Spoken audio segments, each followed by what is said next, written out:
Man, this popcorn is so good. Oh, it's Pizza Man. If I could get my hands on you, I'd break your dried flesh to pieces.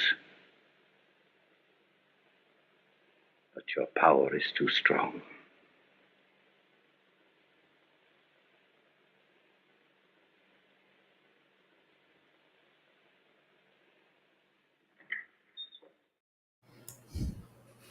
Good evening, everybody. What up? Hello. How are we all doing? Shieldwall. I'm doing great.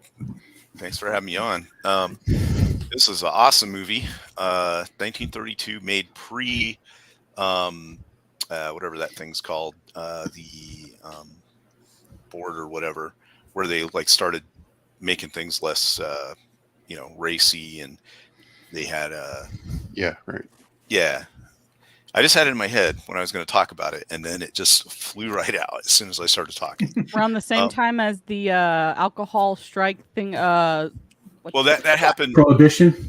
No, yes. but the movies that there was a scandal in the late 1920s where this guy called Fatty Arbuckle did some stuff, and then he got acquitted. But anyway, it was a real black eye on Hollywood, so they brought these guys in to like clean it up, and one of the things is to like make the movies a little more conform to like family values and whatever. But prior to 1934, you had movies that had a lot more, like revealing women wearing revealing clothes, more darker subject matter, things like that. So scary movies this could get made. Have you watched like silent films? Yeah, exactly. Some of them, well, because it was silent, that you had to kind of tell the story in different ways. So, but yeah. Well, that's going to come up. I have something to say about that with this movie when you get to me. I was watching this and that I was like, wait a second. Is that girl really wearing that? Exactly what I'm talking about. Yeah, that thing that she wears at the end. I was like, yeah. Holy cow. Like, yes, holy. What year is this? No, yeah, she looked really good in it too. There's a noticeable cultural trend, which if you like some artistic form that's new, like movies were relatively new back then, right? They'll push it because no one really cares. The artists do what the artists always do, which is push boundaries. The main public doesn't care because the main public never goes and sees movies until like the 1930s or not. Then all of a sudden there's a big counter push the total opposite way, right? And then everyone, it's okay now. Family values are back. 10 years later, something else pushes the boundary. I mean, like remember for our age groups, remember in the 80s they had the heavy metal as satanic music. Dungeons and Dragons is evil. You're summoning demons. Ah! Yeah. Mm-hmm. It was the movie code is what it was called. The MPAA code. Yeah. And remember the comics code of the stamp of authority for comic books and all that. But it always, even in modern, the wokeism is in some sense a counter swing, but now it's not it's a different side doing it now.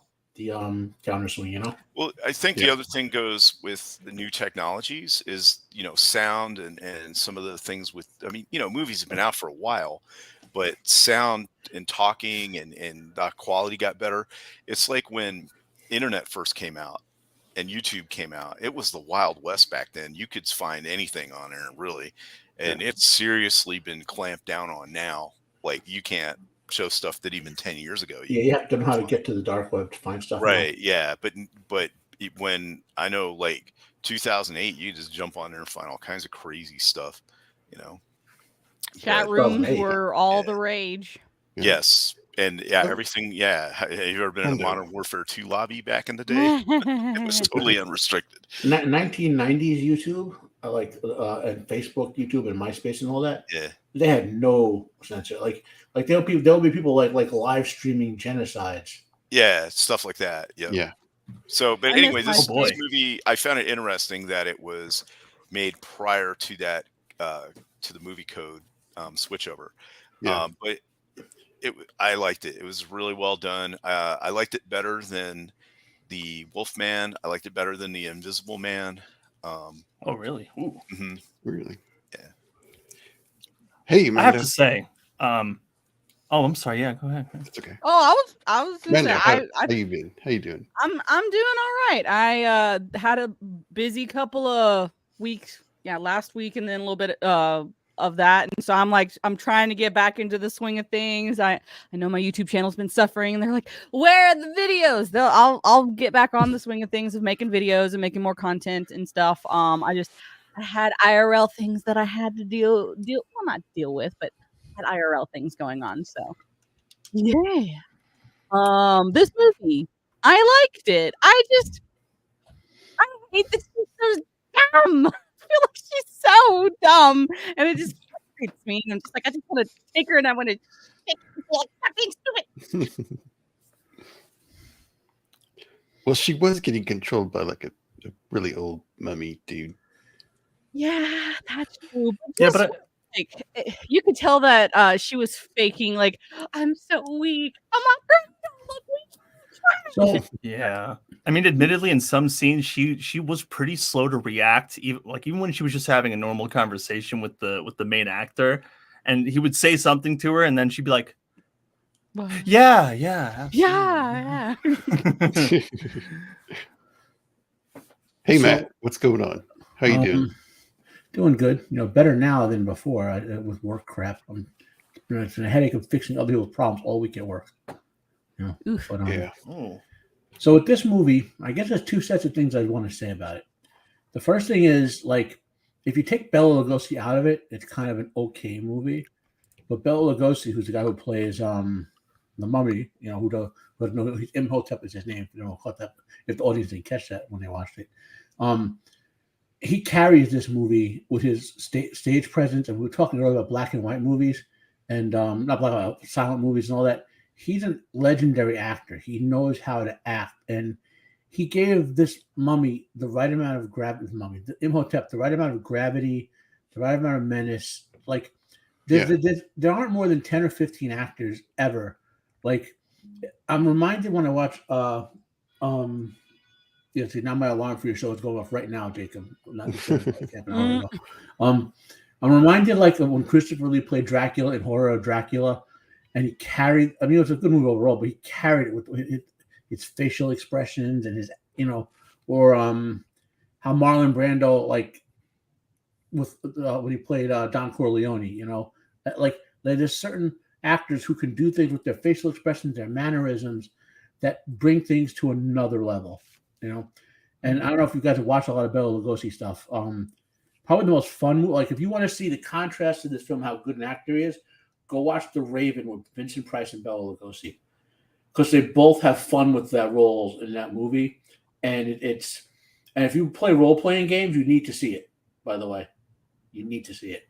But and so this is the first time I'd watched this movie in probably 7 or 8 years, and I really enjoyed it. I have a 4K cut of it too, so I was watching it in really good, and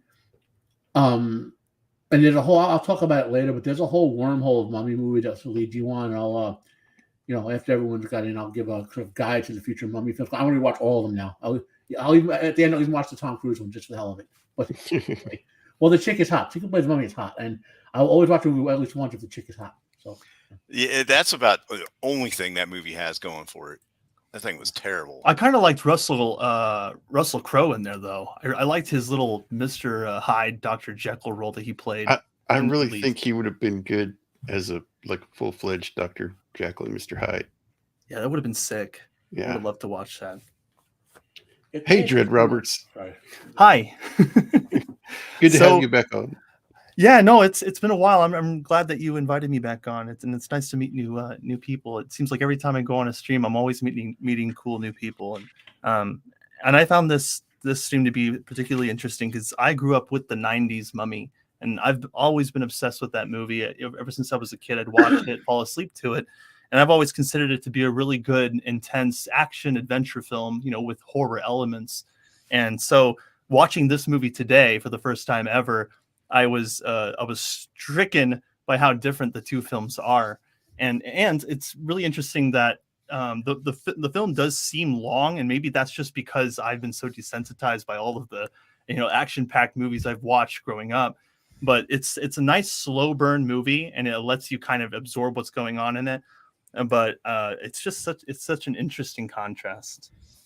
I could see the parallels between the two movies as far as the story goes, though. So, Yeah, like with the her being half Egyptian and her soul being linked to the one in the past and all that kind of stuff, I found interesting.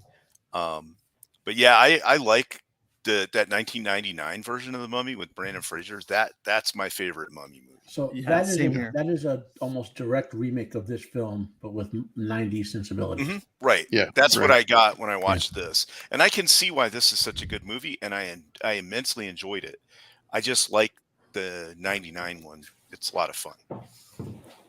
Yeah, I have to agree. I think the '90s one at least has a bit of superiority in the sense of storytelling and characters. I also think that Brendan Fraser's character is absolutely hilarious. And of course, we're not talking about that movie today, but I do think it's important to know that guy did carry that movie pretty well, especially and the guy who played Imhotep also. Right.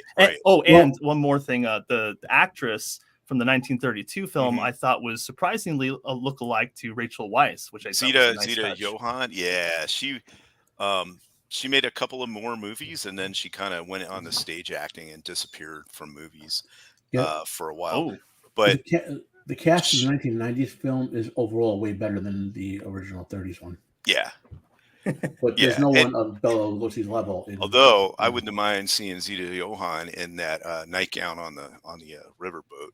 That would have looked good.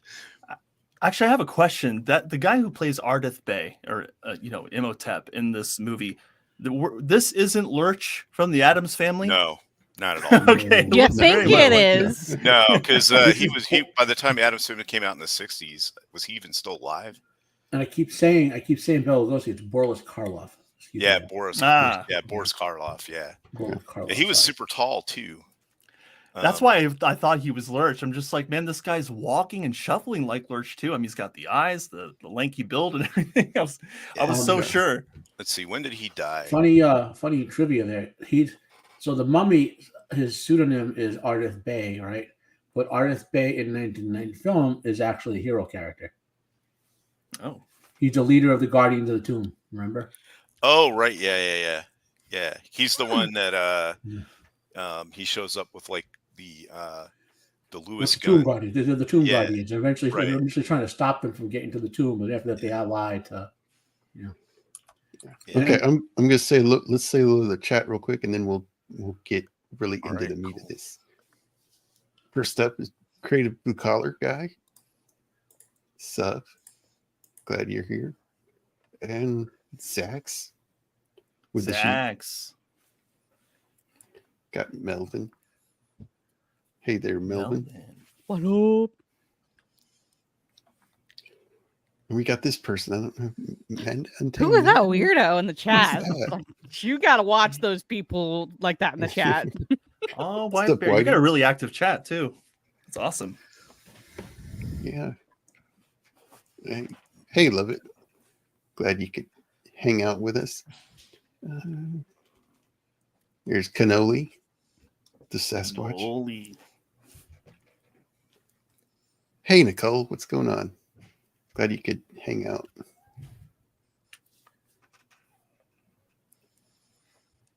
I saw somebody else too, I thought. One more bit of trivia for you guys. So Boris Karloff plays Imhotep here, right? In the Abbott and Costello Meet the Mummy film, he does not play the mummy in that film, right? But he does play a character in the movie Abbott and Costello Meet the Killer. So he does do a movie with Abbott and Costello, just plays a different character. Interesting little. Here's another interesting factoid. My boy was married 6 times. And it's starting in 1910, and each marriage only lasted a couple of years before he divorced. So I don't know what's going on, except for his last wife, who he married in 1946 until he died. Well, that sounds like a sad fact, not a fun fact. Well, but back then, getting divorced was a humongous deal. It's not like today where you just be like, besides, he wouldn't have had no money if these was these days. They would have took all his stuff like the first divorce. Well, he's like Elizabeth Taylor. What she was married like 7 or 8 times or whatever. Yeah. Crazy amount. Yeah. And he was born in Dulwich, Surrey, England. So I thought he was Jacob I don't know. Loaded, right? Points. Sorry, Nick, go ahead. Were you gonna say go ahead? So I want to point something out right now. See how that says 1 hour and 13 minutes? At 1 hour and 13 minutes, this film felt just right. Modern filmmakers, even with great films, will need to learn to cut stuff out or get rid of side stories or whatever. Like, you know, I'm not saying I want every film to be an hour and 10 minutes or whatever, but when you watch a great movie and it's 2 hours and 15 minutes and you're like, you know, I guess you know, and then when you rewatch and you skip to like a 10-minute part that could have been cut out because you just don't care about it or whatever. You know, like this film is so, you know, the pacing's a little weird, but like it just tells its own story. It gets there, it gets to the end. No side quests, no extra characters who do something else and just happen to be killed by the mummy or whatever. You know what I mean? Like the way it's right. No side plots that don't go anywhere. Yeah. Like a lot of other ones do. The one thing I did notice about the Wolfman, the Invisible Man, and this movie is they just abruptly end. They're just like, okay, we saved you, bye, and that's it. And it just fades to black, and then you're done. There's no credits. Have you watched a lot of old movies? Exactly. Well, that's what I'm saying. It's not, you know, there's no 4-hour hobbits going to the west. Oh, you know what I mean? Where Peter Jackson movies never end. It fades. You're like, okay, that's the end. Oh, wait, no, it's not. It's the Shire. Oh, wait, no, it's not. It's this. Well, that was in the book, though. That's a bad example. That stuff was in the book. But there's just so many, you know, movies that just kind of go on and on and on. And then you have after credit scenes now. They're taking the Hobbit to Isengard. Sorry, that just keeps getting stuck in my head when we talk about the Hobbits. And there's no talk of his superhuman side. Oh, look at that. So you guys mentioned that these films, on average, were about this length. Is that true? That they're usually back in the day they were only about an hour or so? A lot of it had to do with the reel size that they could fit on a reel, and you didn't want to be shipping out a whole bunch of weird sized reels. So it was usually 1 reel or 2 reels worth of movie. You didn't want to have like 1 1/4 or anything like that. So if they could fit it all in 1 reel, that would determine the length of the movie. And then they did have bigger, longer movies with intermissions and stuff because it was, you know, now everything's digital.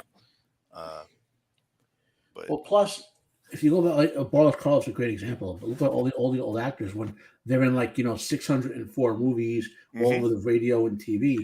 Like they didn't have time to film 2-hour film that took a year and a half to complete. You know? They were filming these things in like 4 weeks and done. Yeah. Mm-hmm. Oh, really? Yeah, because there was no TV then, so they were just pumping them out so that people had something to go see on Saturday. Flash Gordon, that whole thing. Yeah. Sorry, got to share a different screen. But I thought the production value on this was really good. I thought the story was good. I was also pleasantly surprised at the amount of knowledge that I guess we as people had of ancient Egypt by this point that the movie was made already. Like they already could like read hieroglyphics by that point.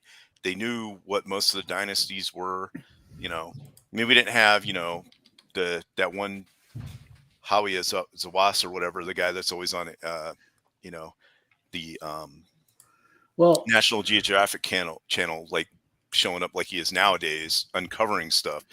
But they had quite a bit of knowledge, and you got to remember this was only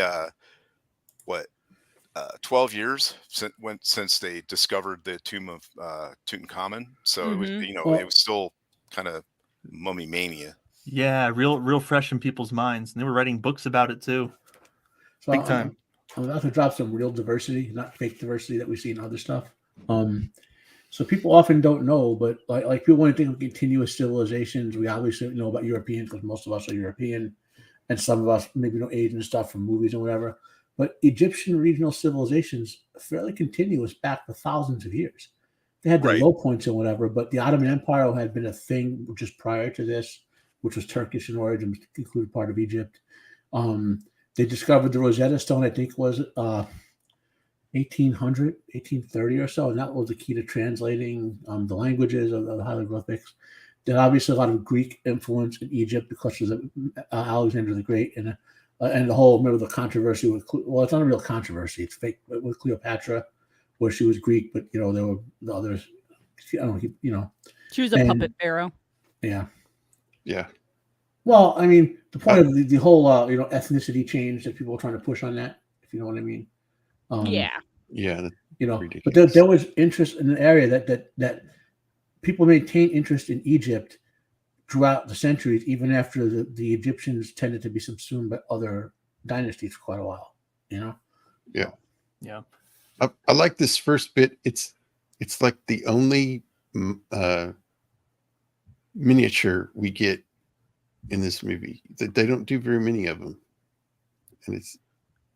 Oh, right. Yeah. Here. I thought this was pretty cool too. It's basically like a little model on a turntable. Oh, that's cool. Yeah. Look at Zach trying to stir up some controversy in chat there.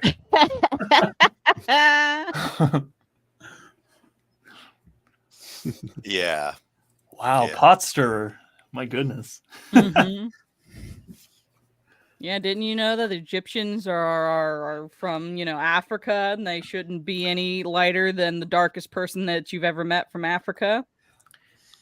Yeah, those educated celebrities, they're constantly blowing my mind with their historical knowledge. You and me both. I was like, man, I thought I knew a little bit about ancient history, but apparently you know a lot. Yeah. In Britannia, when the Romans had control, there were black people up there. Didn't you know that? Absolutely. Yeah. I don't know how, but they got up there.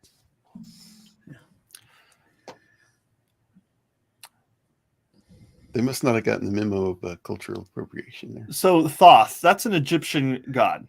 Yeah. Correct? Right. Yes.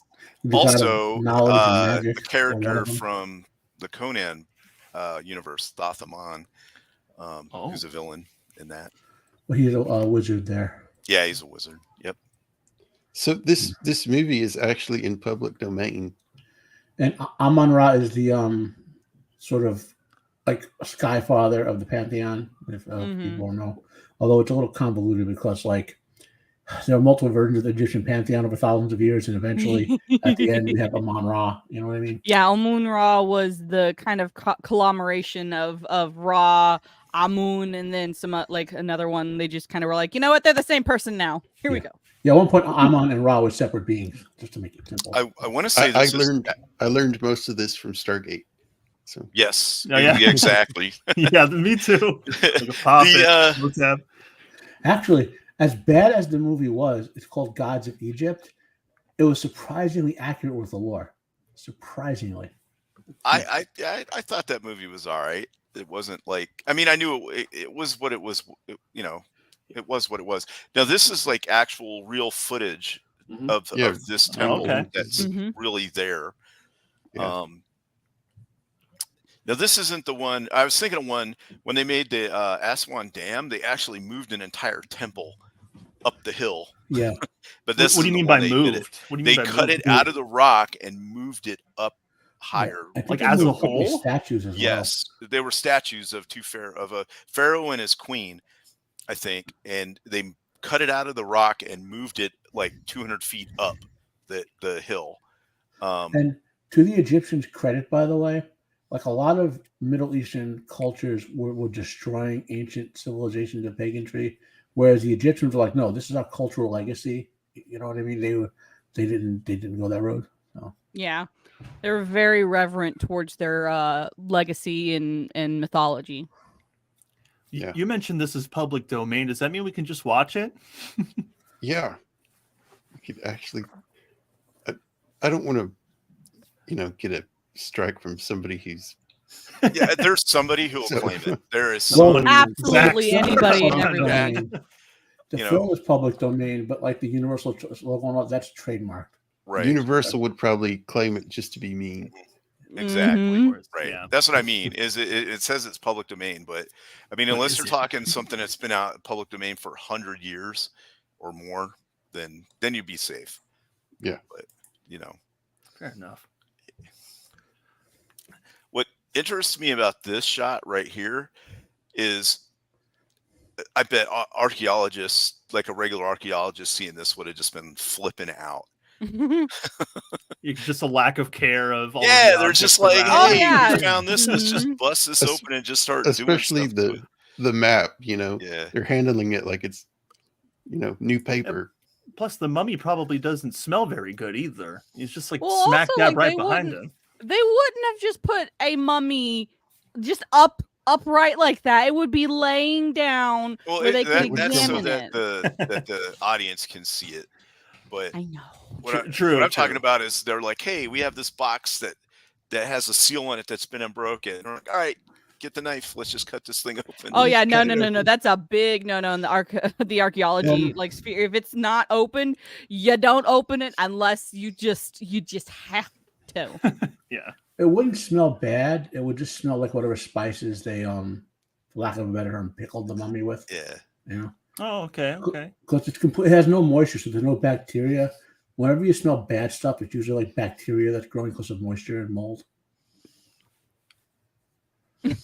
All been reported. Aw. Yeah. Dang it! I've already been reported several times to Amazon. Apparently, my Kindle subscription might even get revoked because of how many times I get copyrighted from people at Amazon. So, I like this too. They're pointing out there are no markings on his body of being embalmed or having his Right. They organs didn't removed. remove his internal organs like what they normally would do, and put them in the canopic jars, which So- they did. Well, they did it. Did they do it in the 1999? No, that was Well, they did, What's your- right? They what's removed your- all his body parts. And no. Well, in the new one, they put him in with the scarab. You know, the little Right, Yeah. but then he was trying to get the canopic jars back from the Americans, and that's Those why. were the woman he was trying to bring back. yeah, they cut out his organs. tongue.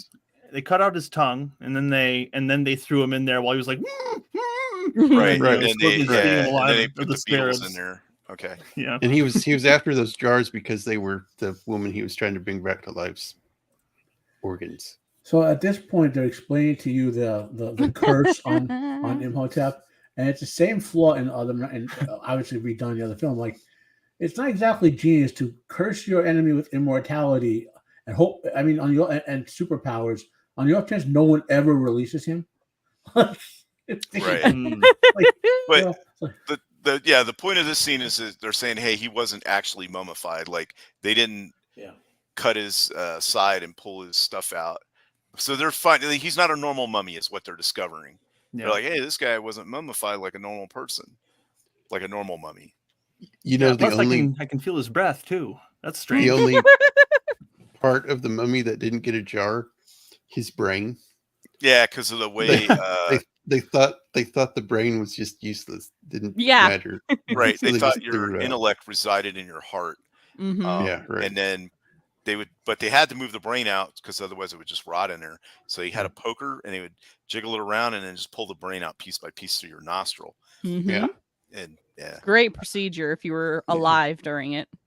Which, funny enough, was also an assassination technique somewhere in Asia.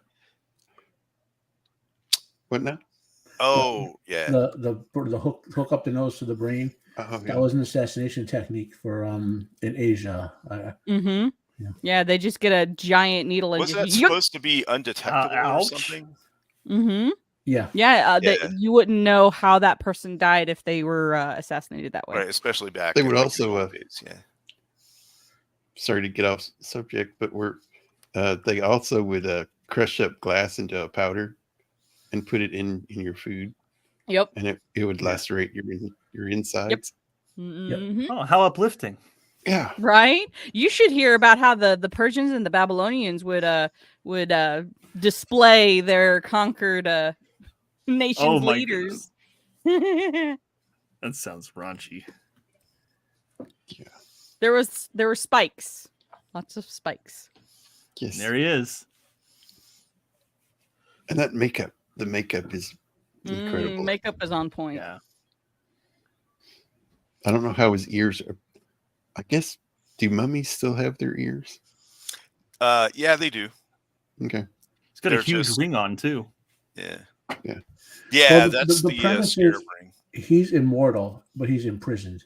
hmm So Right. even if mummies didn't have the nose or whatever, the nose tip, he would because he's immortal. He's just imprisoned. Hmm. Interesting. And dried out a little bit.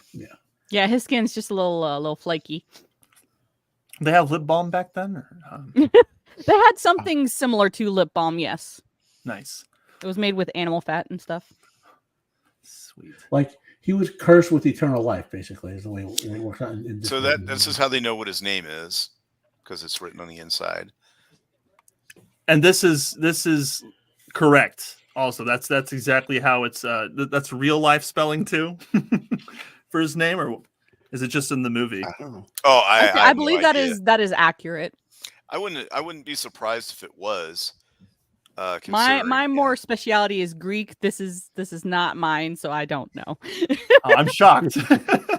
And I'm a little rusty on that even. See, when I first watched this, I thought that young blonde guy that's accompanying these guys here, I thought he was going to be the main dude. Yeah, He I seemed did to have too. that nice little like energetic personality as opposed to everybody else in the scene. Court King. His name is all emojis. Nice. That's yeah. Give it another 500 years. That's how we'll all talk. Yeah. Mhm. Lovett said, "Is that Michael Rooker?"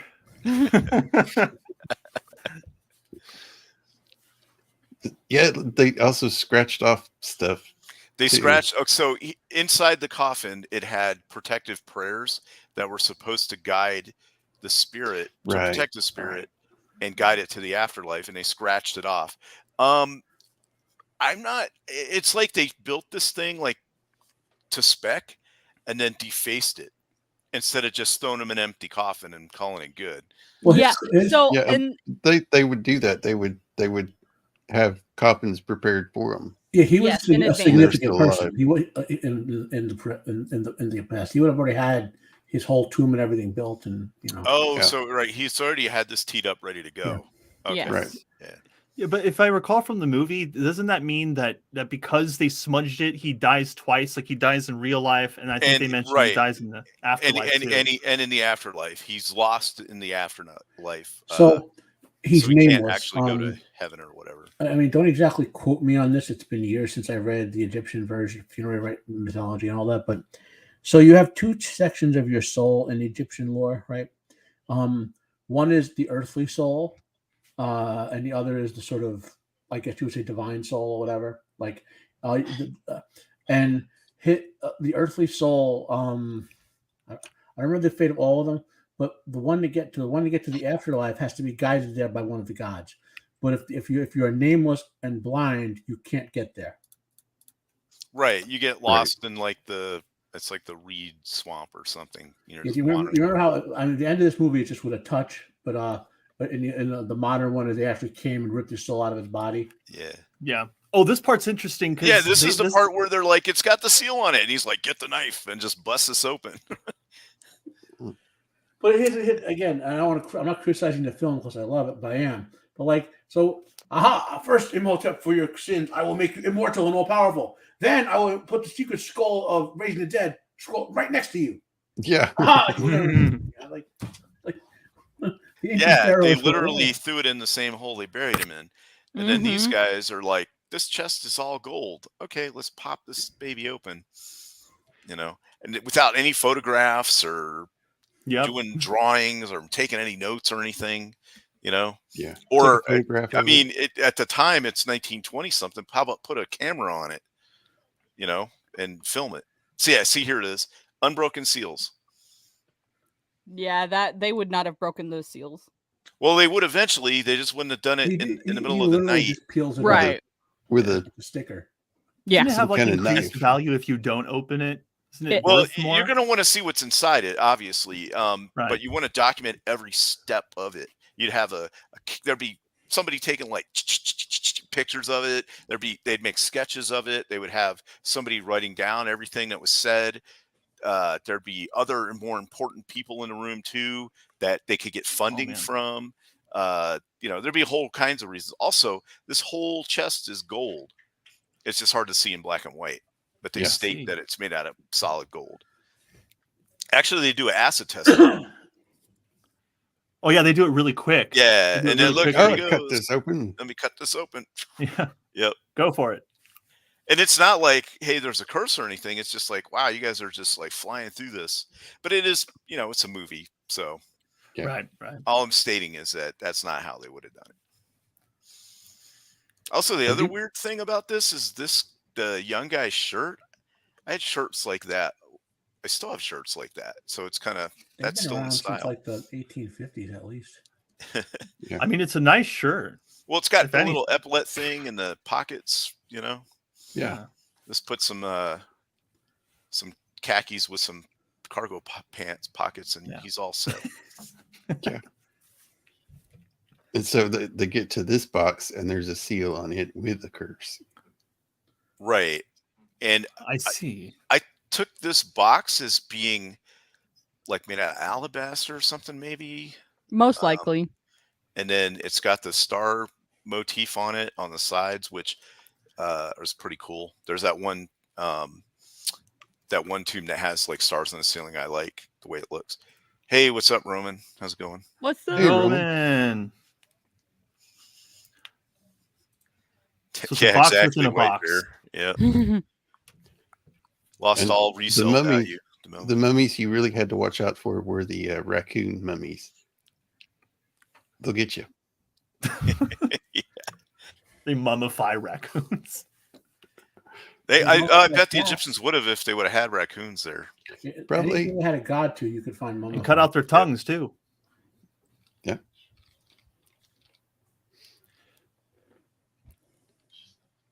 So I don't know if this guy is like the guy on the far left there is like a local.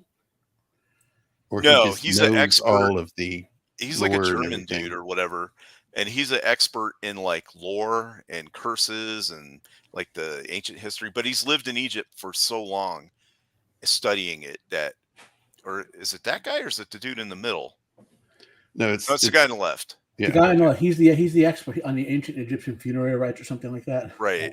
Yeah. And he's like, don't open it. It's on the top. It says, whoever opens this will be cursed and all this kind of stuff. So it's got the curse on it. So he's like, hey, Yeah. don't Well, pop this open.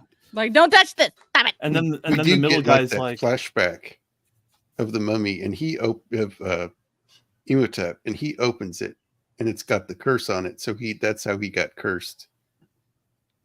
Oh, That was 'Cause cool it's that they the put that in same- there, It's actually. the same thing. Right. It's the same thing he's cursed with.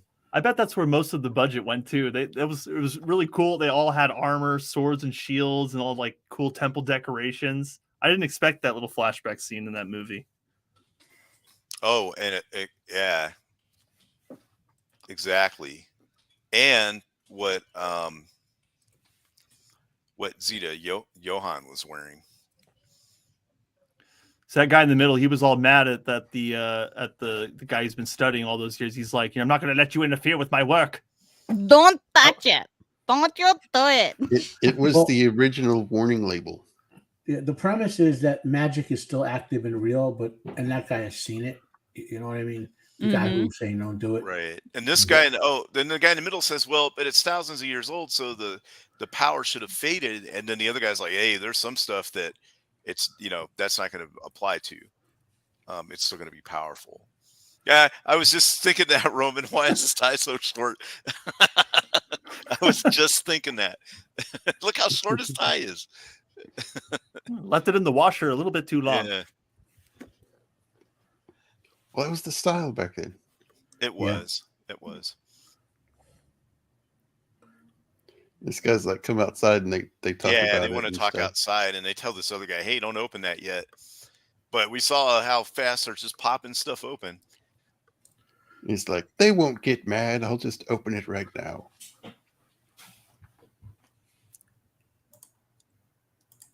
I forget what they were talking about in This this is part. where he's talking about the curse and how powerful it is. And he's like, yeah, but it's 1,000 years old or whatever. 3,700 years old, Mm-hmm. to be exact, is what they keep saying. And which, if you think about it, that's insane. Mm-hmm. Yeah, how old that is. But he's saying the one guy with the hat and the cane is like, hey, this has got, like a severe curse on it. Don't open it. The power will still be there. And the other guy's like, yeah, but for science, we got to open it. And you're also saying, like, I've seen things under the stars of Egypt in the night, and he's, basically saying the magic is still out there. So, right. Don't, Like, don't touch it. Right. Yeah, he keeps saying that. Yeah. Yes, we know, Roman. We know that you were around when the dinosaurs were still roaming. Huh? So this guy keeps looking Roman at like probably made up this curse.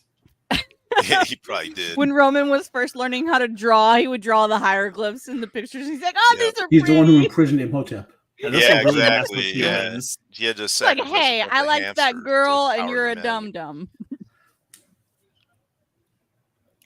But yeah, so he gets super curious. Yep. He's like looking at it, and then he's like, I'll go back to like looking at my tablets here, like he told me to. And then he's like, screw it. I'm just gonna pop it open.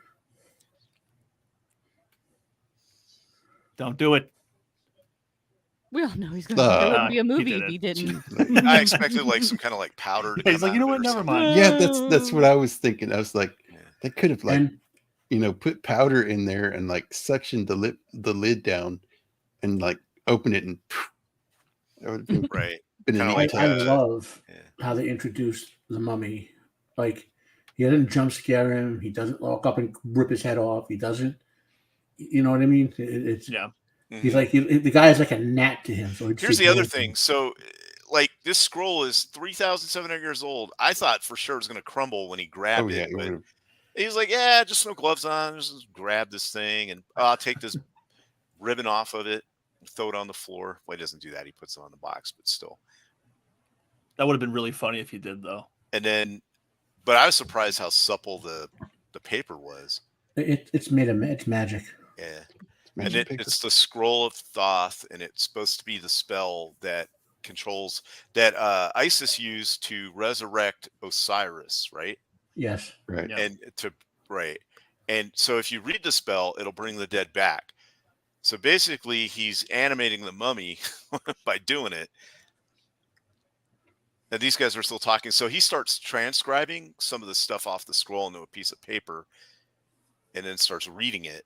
And that's what actually brings the mummy back. I didn't notice this when I was watching it, but the lid for the tomb, Boris Karloff's face. Oh yeah, it's got his face on it. Mm-hmm. Yeah, that's really cool. Yep. Most of the time, in ancient Egypt, when they would like do the burial coffins and stuff, they tried to get as close to the actual likeness of the person they were burying as they possibly could. Right. If you had the money for it. Yeah. So the gods knew who you were. Well, if you were a pharaoh, yeah, you were considered a god, god king or whatever. Mm-hmm. Yep. This guy has no situational awareness, by the way. Right? Like, I think he should have died, and which he did, but it was still funny. It's like, do you not like feel someone like walking behind you or anything? I guess when you work around like mummies for so long, it doesn't really creep you out like an average person would be. Yeah, you just kind of nod at them on your way in. Yep. And also, they didn't have D&D back then, so They didn't. nope. Nowadays, everyone would be like, "Oh wait, it's an undead guy going to come alive for sure." Mm-hmm. Or he just rolled a nat 1 on his perception check. Oopsie. He's like, I'm just gonna go ahead. Actually, though, they did have this like Weird Tales magazines and all that kind of stuff then. So people, by the time this movie came out, there were people that would have understood about like in the era stuff. This was being done. Robert E. Howard and H.P. Lovecraft were writing their stories. Yeah, exactly. At the height of their story writing. Yep, Cthulhu and all that. Yep. Was it just me, or did anyone else, like, whenever we saw the hand, I was like, is that a lady's hand? That looks like a lady's hand that's a little dried out. Just very dainty. Well, they might have. They might have done that. Give it a more dried out look. I don't know. Yeah, he like screams, and then he just starts manically laughing. Mm-hmm. And then laughs himself to death. Yup. Oh, is that how he died? He just kept going. They talk about it later. They say that he went to actually goes to a mental hospital and dies there in a straitjacket. Yeah. But I Now, love the. does that mean he had a mental break because he saw this guy reanimate, or did the mummy curse him? I always That wasn't interpret that. I think it's yes. Imhotep did something to him. Right. I think As it was we'll see both. later in the movie, Imhotep does have powers. I mean, I unless love you really his- thought it was the funny that the wrappings mummy just walked getting off. dragged out of. Yeah, the wrapping's just getting dragged. Yep, they didn't even show the That's mummy. great. They did that whole scene. They showed a hand, and that it puts the lotion on the mummy. Yeah.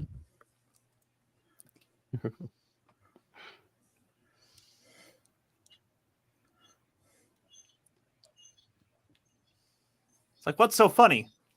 Slap him a couple times. Like, look around you.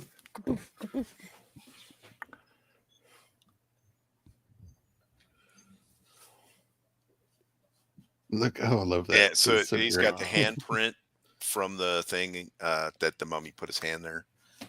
Or somebody was eating a lot of Cheetos. Right? Were Yeah. Cheetos a thing back then? Now No, I'm gonna Google. Yeah. I don't I was think about Cheetos to were like a thing Google then. when were Cheetos invented. Cheeto dust. They probably found Cheetos in the tomb. Yeah. Mummy Cheetos. You had to eat something. Right? I mean, technically, like Cheetos wasn't invented till like 48. So like, Yeah, 1948. That's when they were made. Yeah. Just Oh, look by it up. the way, 1932. That's a significant date for archaeologists.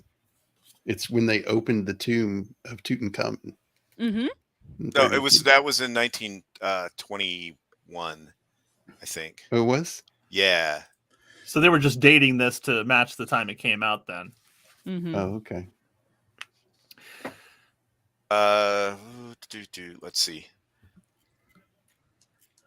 Now, if I recall correctly, the two dudes who are in here, they're on bad times right now. They're not getting any hits, finding any good The archaeological expedition is dig almost sites. over. And they On have very little. 17 February 1923, at just after 2:00, the seal was broken on the tomb. Okay. So it was discovered in 1922. They just didn't dig down to it, get in there until 23. Yeah, 23. Right. Yeah. So it I was mistaken was on that, literally sorry. 10 years later. Wow. Working, Dad?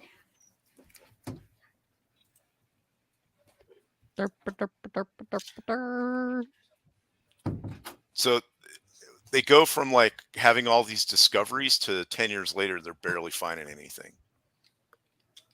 Mm-hmm. I mean, that did happen though. There was like this big boom and then nothing for a long time. Yeah.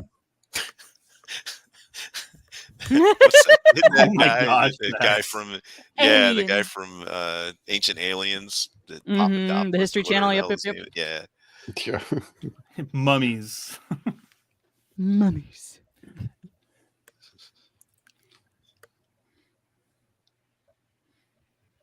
So this is where we hear about what happened to that laughing dude.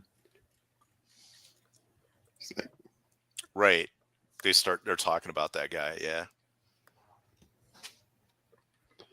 And And- they assume the mummy and the scroll was stolen by somebody. yeah, right. And it's that older archaeologist that wanted to open it. It's this guy's father. All right, hey, have Oh, a good okay. one. Love it. Love it. Thanks for coming Bye, by. love it. Later. Hey, what's up, Jay? What's up, Jay? What's up?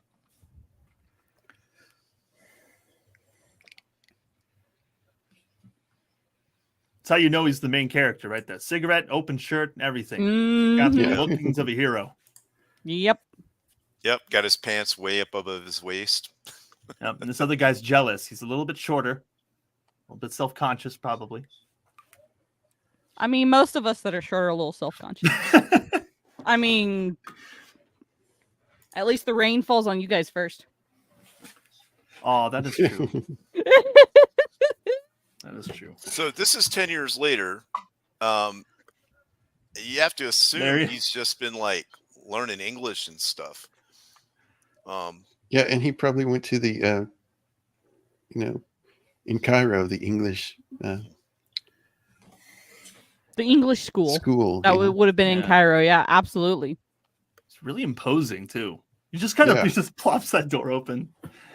I mean, I did notice that he's kind of got high boots. that kind of have a big heel on it.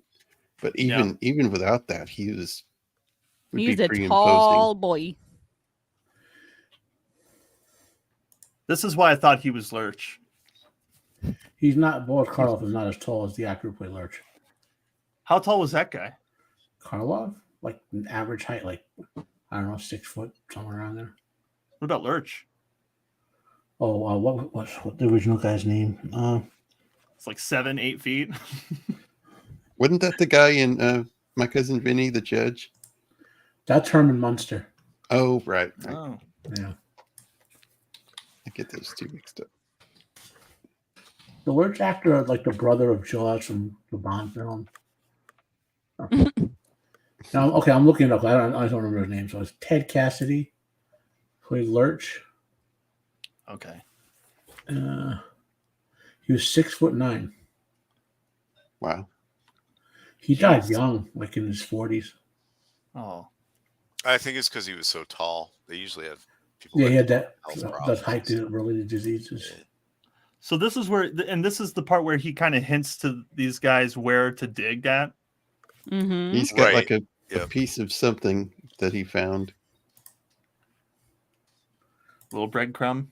Yeah. It was a pottery shard Yeah, pottery with shard. Anaxinamun's name on it.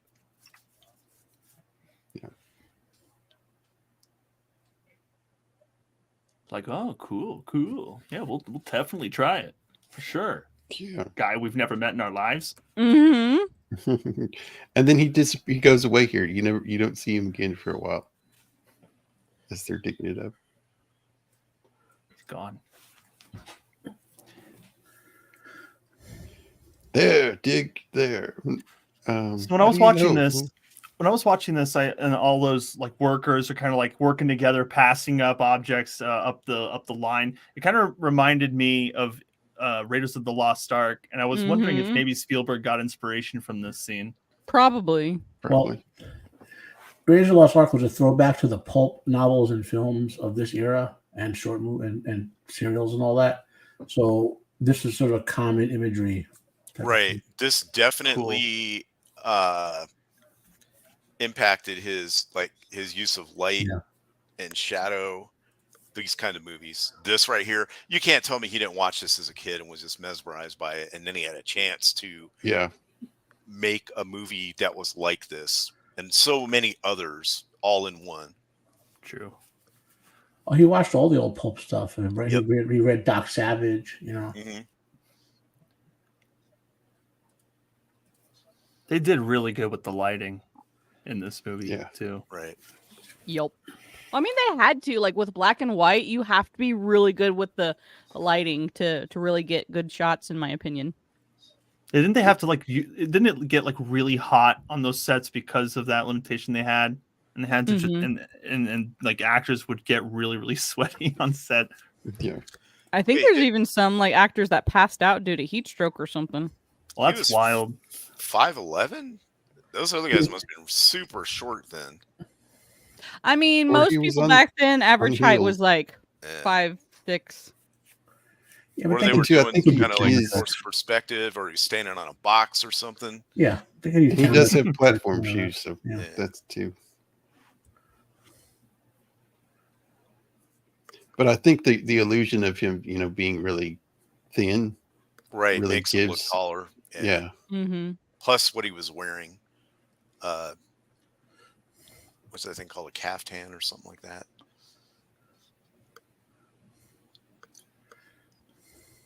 And that's it. That's the tomb with the hieroglyphics. Right, unbroken seals on it. Mm-hmm. Which means we need to break them.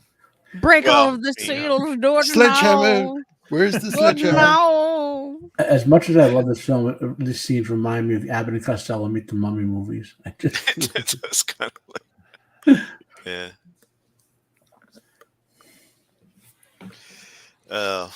My favorite he one. He said it's got like a 7 jackal seal or something. Yeah. Yep. And then they say how it's unbroken. Yeah, something about 7 jackals or something like that. It's supposed to be like a magic spell on it, I think, to protect it. Yeah, Looks like Belog from the Raiders of the Lost Ark. Agreed. And there's This an is before he went bad. exposition. And the jackal seal would refer to Anubis, by the way, who I believe comes up later. Mm-hmm. Right. Yeah, anytime anything refers to the jackal, it's usually Anubis. And I was wrong about this because I thought what happened was, or at least what the scene was showing me, was that they made the discovery and then they all got rich and like opened their own museum, and then you find out no, you didn't get anything. The museum took it.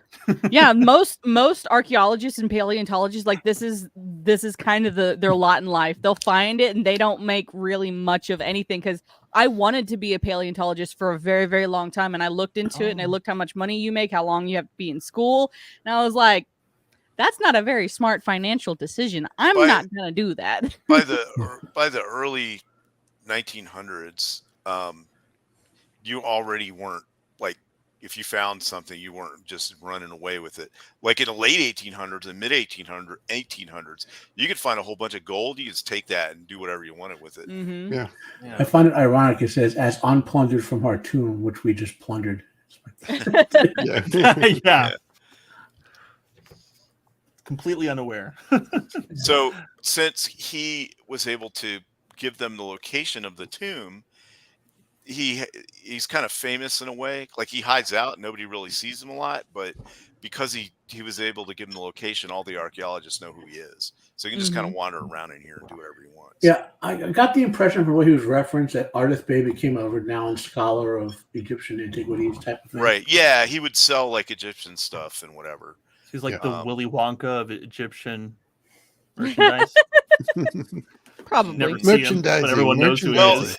Right, because he knew where everything was at, right, Mm-hmm. from a certain time period. Yeah.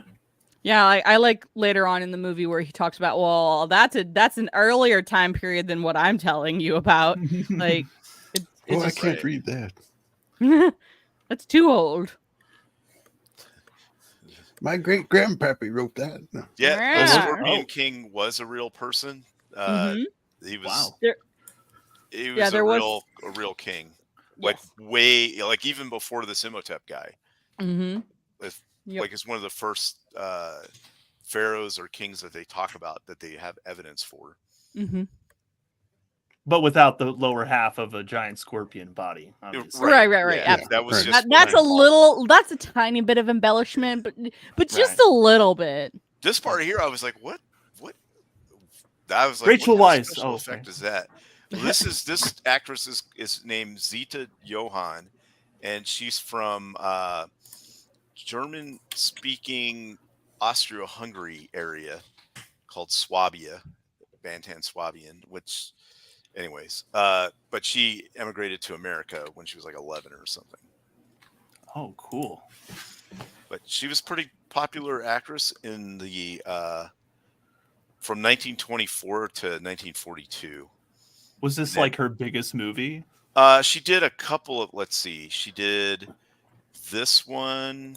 That's theater. She did a lot of theater stuff. She liked it the most. You could definitely tell like she's a theater person. She did The Mummy, she did Luxury Liner, The Man Who Dared, The Sin of Nora Morin, Grand Canary, Raiders of the Living Dead. Yeah, I was going to say, look at the 1986 one, probably our last movie. Yeah, it was. It was her last movie called Raiders of the Living Dead, which not sure about that. And then she did something in '93 where it was basically just a documentary where she just talked about her life or something. 1931, The Struggle. 1932, The Tiger Shark, and then The Mummy. All I'm saying is that, yeah, she looked really good in this. She does look pretty. Still don't like how stupid she is. Yeah, that doesn't help. Well, the whole relationship between her and the main guy, Robert, whatever the hell his name is, it's a little fast, even for back then. Bro, like you met her 5 seconds ago, and now you're making out. Whoa! Hey, what's up? How's it going, Sass? Like, I love you. Wait a second, you just met her like 5 seconds ago. How can you love her? I kind of remember this Raiders of the Living Dead movie, and I have to kind of track it down now. I'm upset. Yes, that's correct. Spartan Chris is that part of the world is now Romania, where she came from. Yes. But at the Yeah, time, apparently. it wasn't called that when she was born. Spartacus, so they say. So they say.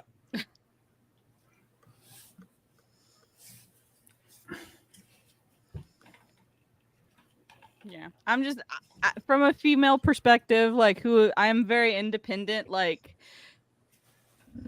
it's just very much like, and I get that she was being mind controlled or whatnot, but like just her like, oh my gosh, I'm so weak, but I still want to put my makeup on. Like, please, if I'm feeling sick, I'll put makeup on.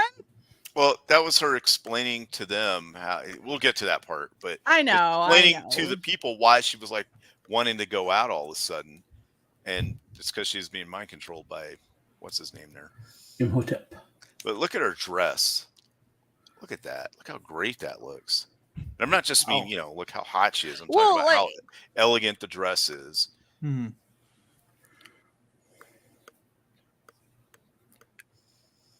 Couldn't do that in the 50s. Nah. That's what I'm saying. This is pre. Well, in America. Yeah. America. Also, she's European, so she can do whatever she wants. This is right. True. You'll need to watch. Does that mean she Hammer doesn't shave films. her armpit? What? I'm assuming that was a thing. That's a cool shot. Mm-hmm. Like some of these scenes are just beautiful. That's nice.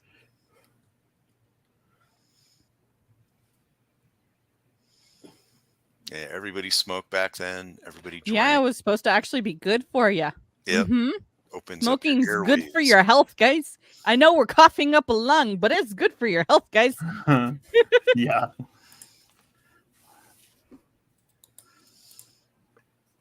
Preserves Now- the youthful appearance. How do they know each other again? In She this is a game? ward of the doctor, the one that was warning them about all the curses and stuff. Her father is the governor of Sudan, which is south, and but she's in Cairo because that place is kind of not that nice, and also she has some medical condition or something wrong with her that this doctor needs to care for her, so she's up here. She's also half Egyptian. Her mother is Egyptian, which is just like in the 99 version with Rachel Weisz, is how she's connected to Imhotep. Right. Yeah, the core storyline was almost identical. Right. And that's how she got her job at the museum, right? Because of her heritage in the 90s movie. Who? Well, Rachel Weisz's character, like she was working at the museum, and she messes up this whole room, and then her boss is like, based on who your family is, that's the only reason I keep you here. But it's not because she's half Egyptian; it's because of who her father was. He was like prominent, like archaeologist or whatever, Egyptologist. So it didn't have anything to do with like her being mixed race or something. Nowadays, that'd be the whole reason they hired her. But like, you've got some divergent genes in your blood. Very nice. Even in that movie, she was a trained Egyptologist and librarian. So, which was back for that time period would have been an acceptable occupation for her as a librarian. She benefits the most from this character, benefits the most from this film. Mm-hmm. At the end, she has all her memories and powers. Mm-hmm.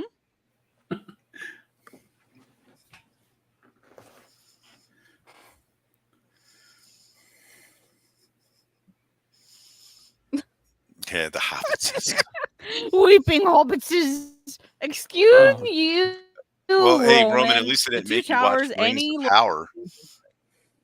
And then you could be with the Harfoots or whatever the hell they are. The Harfeetsies. Some unbiased call them anything else. They are Harfeetsies. Yeah. I like those gates. That is a lost craft nowadays. Nice. I mean, you have to actually go to an actual blacksmith to get stuff like that. Most architecture, if we're being completely honest, like it's just lacking in the artistic creativity department, like most architecture nowadays, in my opinion, from what I've seen. Yeah, everything's a cube. Yep, everything looks about the same. Are there really more pyramids in Sudan? There are, and they're for the purpose of putting dead people in it. But they're smaller, so they're not. Well, also, you know what I mean? Sudan was part of Upper Egypt. Mhm. It's weird. I know technically Upper Egypt is Sudan, and Lower Egypt is where Egypt is now. It used to be a giant country of Egypt, and then it's based on the Nile, which is why they call it that, the Upper and Lower Nile, and it goes with where the river flows. So yeah, Sudan technically used to be part of Egypt. Egypt was a giant empire. Kushite dynasty or something like that. Yes. Yes. Mm-hmm. Yep. Oh. It's not where you get the Kush from. Nope. Everybody. Yes, the ancient Kush balls is where we found them. Yeah. He's like, "Don't touch me." Yeah, he's like, I don't like to be touched. It's a, what do you say? It's an Eastern proclivity or something like that. He said like prejudice or something. Yeah, and it's an Eastern prejudice. And I was just thinking, really? I did a double take on that one. I did too, because I was thinking, like, wait a second. For him to he doesn't want, doesn't want to feel his mummy elbow. But also, like, it's almost opposite, because technically, like, a greeting during that time was was kind of like what we consider like a Spanish or Italian greeting, like, oh, come here, hugs, kisses, whatever. Well, I mean, he's saying that culturally he doesn't like to be touched, right? Right. But like, I don't know enough about Egyptian culture back then to indicate if that's true or not. Right. That could also be a like 3,700-year-old kind of thing. Well, in that sense, it might be true, because he was like a holy person in his life. Yes, the fact that he was a holy person, he's not allowed to. Plus, would you really want this little creeper touching you? Yeah.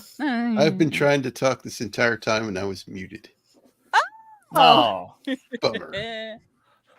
I thought that was like a thing with the Egyptians, that the higher ups, like, you're beneath me and you shouldn't touch a. Isn't that? That you're kind thinking of, it's more, I'm holier than you, and if I touch you, I would become unclean. It's not really like I am separated, not quite above, but eventually does, like, they get a big head on their shoulders and they get corrupted and saying, "Oh, you're beneath me."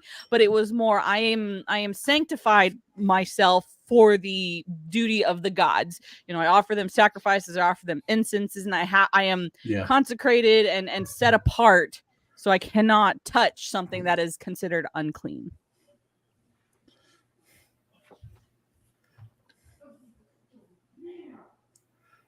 He's like, "Get your hands off me, sir." No, sir. Don't touch me. Nobody touch me. Don't let me be petted. No petting. Now, like modern Imhotep was just backhanded him through a wall. It's like, you touch me.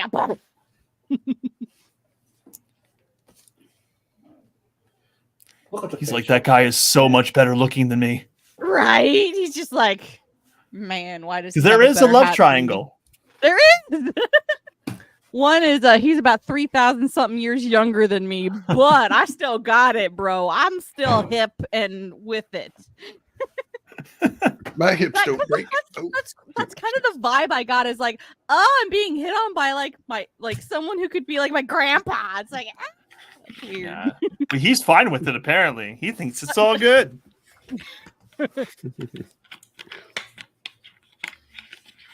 And being hit on by a 3,000-year-old mummy. Wow, that's great for my my confidence. Yeah. It's like, that guy's weird. He's all crinkly. And this is his father. These are the father and son. Right. So the father, after the incident from 10 years ago, he bounced and he was like, "I'm never coming back to Egypt." But so his son did. But when they found the tomb of Anaxamun, it was a big enough thing to bring his father back. So that's now why he's having these conversations with the mummy, basically.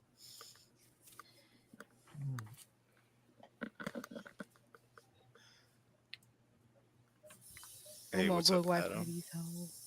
I love, like, the spread shirt. chanting. The first Yeah, victim. man. Yeah. This movie was as long as some episodes of certain TV shows. Yeah. So he's trying to perform the rite with the scroll of Thoth to bring back Anaxinamun, to bring her back to life. I'm glad you can pronounce her name because, like, when it comes to Egyptian, like, I only know like certain names, how to pronounce them correctly, and I'm just like, that's all. I cannot be held accountable for words that There come was out of my only mouth. one or two that were named Kevin or Jerry. So Right? Yes, absolutely. Kevin was the neighbor to this guy. Mm-hmm. I do find it cool how they pronounce it differently in both movies. Like in here, it's like Anksunamun, and then in the 90s movie, it's Anaxinamun. Yeah. But does he know that? Is he aware that like he needs a body, right, to perform the rite? Right. Mm-hmm. He's Yeah, aware. Does he know is- that he needs one? Yes, that's why his chants are calling out to the chick. Oh, right. I right, think okay. this is just to bring her spirit back into the woman. Well, he'll explain it in Right. the movie, but he has her mummified body. He could bring the spirit, like rip, but her spirit's in the reincarnation, so he could resurrect that body, but it would be like a Just a he- body. like an automaton, like the dwarves were to Ayule when he first made them. You know, Yeah. And that's not what he's looking for. He's looking for the lady. Dude, chat is on fire. Oh my goodness. Well, I mean, in his defense, to the extent that you can defend someone who wants to rip out souls, he doesn't care about the sex part. He just wants her soul back because obviously, with his solution at the end, they ain't going to be capable of sex. Yeah, his whole, I guess, motivation kind of confuses me just a smidge. It's like, bro, like I get like you got the short end of the stick. Like your lady died and you're upset about it and you want to bring her back. But bro, like she's been dead for 3,000 years. You're gonna ruin her life just because you need some? Well, I got the perception from this version, obviously, that if he didn't want to kill her, she would have been fine with going with him.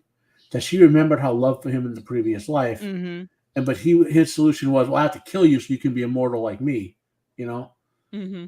And I think had that not gone, like if he had somehow given himself a living body again or whatever, if he could have, you know, or if he just stayed like immortal until she grew old or whatever, you know what I mean? Or said, "Oh, Yeah. I'll let you grow old and die, then I'll mummify you, then I'll bring you back so you live a whole life," you know. I mean, I'm not trying to Yeah. solve his problems for him, but No. Well, I wonder if because he was immortal, maybe he lost a piece of himself along the way. Like Probably. like his sense of reason. All he's thinking about is accomplishing the mission. He's a husk of his former self. I mean, it could be Yes. like he was stuck in a box for 3,000 plus years. Like that can do something to you, you know, mentally, just a little bit.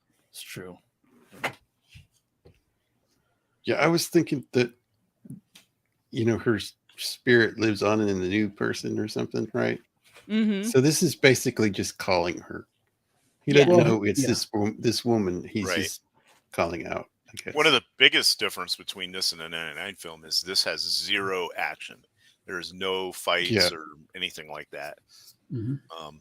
But it also goes to show you don't need giant explosions to Right. bring in an audience. Also, do you think that's real fur, her shawl? I absolutely think that's real Yeah. fur. Of course. Oh, it's you real think fur, so? 1933. Oh yeah, I think it's Probably- absolutely real. They probably Yeah, killed me it right too. before they started shooting. Just to Well, I don't know about that, but before I the know movie. I know around that I mean, time, like they wouldn't have I had saw fake fur. If it was fur, it was gonna be real fur. a documentary on costumes of this time period, and they still have stuff that's real fur and everything. So Well, because yeah, they it didn't know how probably to is make a fur. synthetic Yeah. fur. Like they didn't have the things to make synthetic things that And felt like there fur at was that no time. PETA. There was no PETA Yeah. around. If you too. have Yeah. What's the animal? I bet you it's probably a minx. if you have an astute eye and you watch a lot of films from, say, Universal in this year, you'll see the same costumes reused, the Mhm. same, like you'll see like there has to be the same building, they just paint a different color. Like, and I mean, it's not as prevalent today, but Hollywood still has like the huge industry, like in California, with thousands and thousands of warehouses full of props that they just rent out or to Yeah. net, like another film. And some of those props go back to this time, the 20s and stuff, you know? Oh yeah, the Roaring 20s, man. My favorite scene in a movie where there's a fur is Ghostbusters, where it comes back to life and runs down the sidewalk. Yep. Yeah. And you picked her up really easily too. She was probably nothing but skin and bones. Like actresses during this time, like if you were to look at some of the actresses that were playing during the early 20s and stuff, like they would starve them to make them, because the screen adds 10 pounds. Like that's kind of always a thing. So they would have to starve them to a point where they would sometimes pass out on set because of the fact they were, one, working in conditions where it was probably 1,000,000 degrees, and two, they were starved. Yeah, but that dude still has to be in shape. For the way he picked her up, he has to be in shape. Yes. That makes sense because he was totally pounds. just using his palms. Yeah. And he wasn't asking permission. Can I pick you up? Is it all right to pick you up? Consent! I need consent before I can rescue you. So that's David. I want to look David Mamet up, see if he was an athlete at some point. He's got to. He's got the build for it. At least in his shoulder. Oh, he was in the military and then the Royal Navy. Oh, okay. Cool. Mm-hmm. Yeah, his shoulders kind of give it away just how he stands. That guy looks a lot like Benny from the 90s movie. It is a little bit. I keep trying to relate characters to the future movie for some reason. Well, it's fun to see if there are similarities and see what overlaps and what doesn't and stuff. So yeah. So this movie had a $196,000 budget, which equates to $4,640,000 today. I still don't. I guess you could make a movie like this for that much today if it's got no action, no special effects, really, just like a dude in makeup and stuff, and set pieces like this. So I guess that makes sense. Yeah, except the whole modern boreless car would cost like $30 million. Right. Mm-hmm. And your advertising budget would probably be 4 times what you took to make the movie. It would have to be like with I remember we were talking to Christopher Walken how he loved the prophecy film so much. He you have to get an actor who's so into this role. He was like, I'll take like $500,000 to do whatever, Yes. So Spartus makes a cool little fact about Judy Garland. Yeah, she was actually one of the people I was thinking of when I made that statement about how they would treat actresses during this time. They were not treated well. Well, kid actors weren't either.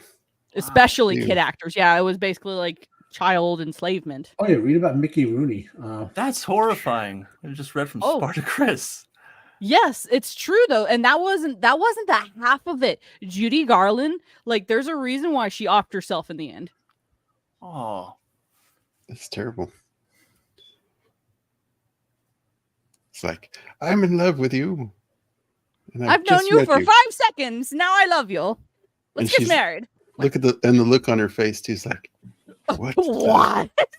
Yeah. I mean, I feel like that was her best part of the whole thing is wait, I've met you for 5 seconds and you said you love me. This is a little weird.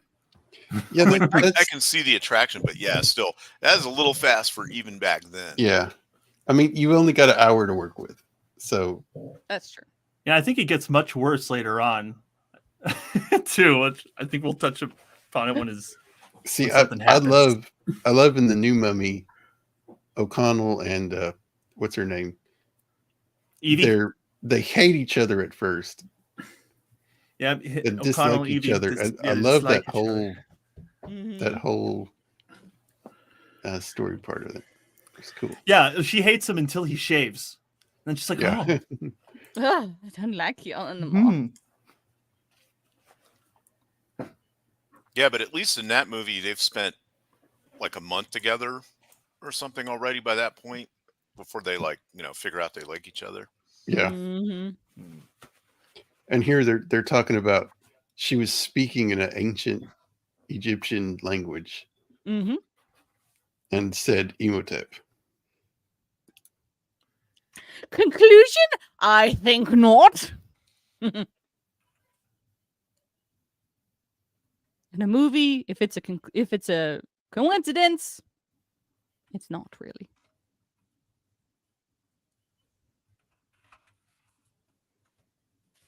She's like, "Hello, boys." Yes, She looks I'm really probably saying silly confused. things.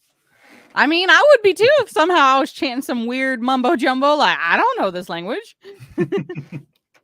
And he's just like head over heels. He doesn't even care. He's like, yeah, that's really sucks that you don't know what you're talking about. Anyway, your eyes are just spectacular. Beautiful. He's on a mission. She's like, I didn't even know I speak jive. He's like, "It's okay, dear. I can help you." Like, what are you gonna help me? I don't know, but it's not. I'm gonna help you. See, that's the face I would make if somebody was to come on to me like that fast. I'd be like, "Hold a second. Hold on a second. I just met you." No. Kelsey, I just met you after I passed out. You groped me carrying me in here.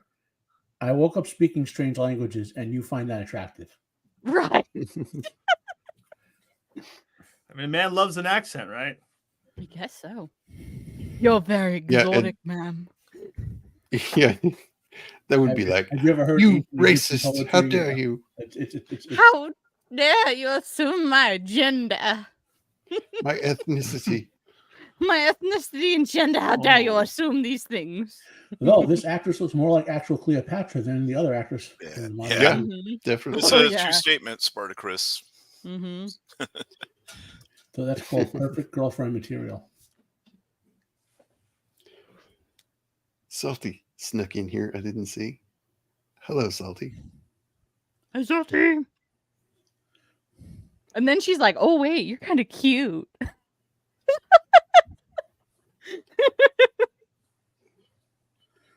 Would you like to do some heroin? Oh, sorry. Right? She's like, would you like to do some recreational crack cocaine? Which they did back then. They did. Heroin. There's a reason why Coca-Cola is called Coca-Cola. Yep.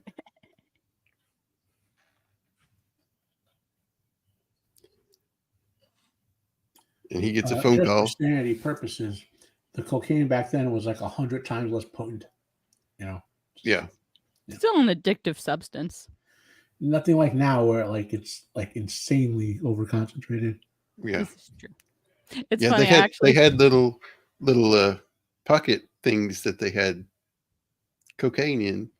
It's Mhm. like, I need to pick me up. Oh, that's bad. Yes, it's funny. I was hanging out with some friends of mine, and her 4-year-old daughter came up to me, and she's like, "Why is Coca-Cola named Coca-Cola?" And I was like, "Oh dear," because they had Coke sugar. Yeah, Coca-Cola sugar back then. That's what it is. Yeah, it's white stuff. Oh dear. So this they say that this guy died of fright. He just died. I really didn't think that was a possibility that you could just like die of fright. Like you just Yeah. scared silly. You have like an That- aneurysm or a heart attack or something. Yeah. What I like about this scene is that dude is just rocking a sword like it's Oh, normal. yeah. It would have been back then. Yeah, that would have come in real handy too. Especially in that culture, they're really big on swords and Mhm. weapons.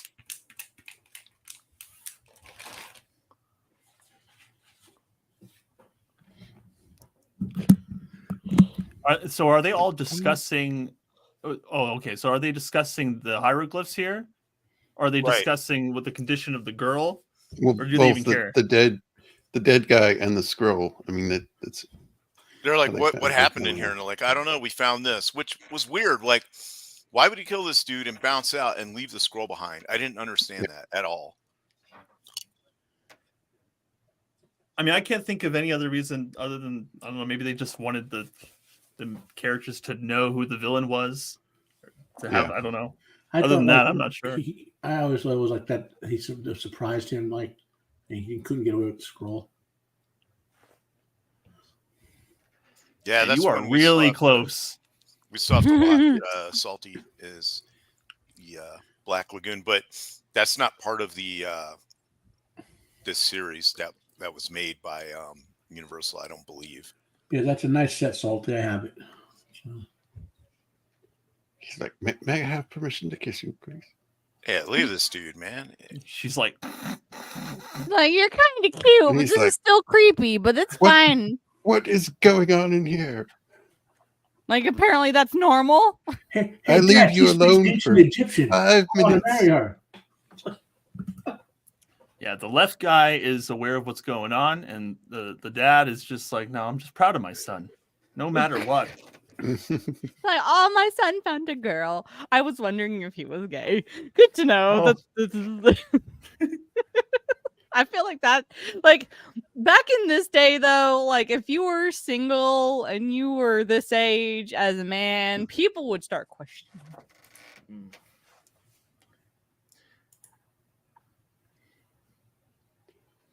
Yeah, this guy's worried for the son because the mummy will kill him. It's like, oh, you like the okay. mummy's girl? You got to target. That's my mummy. No, sorry. Nah.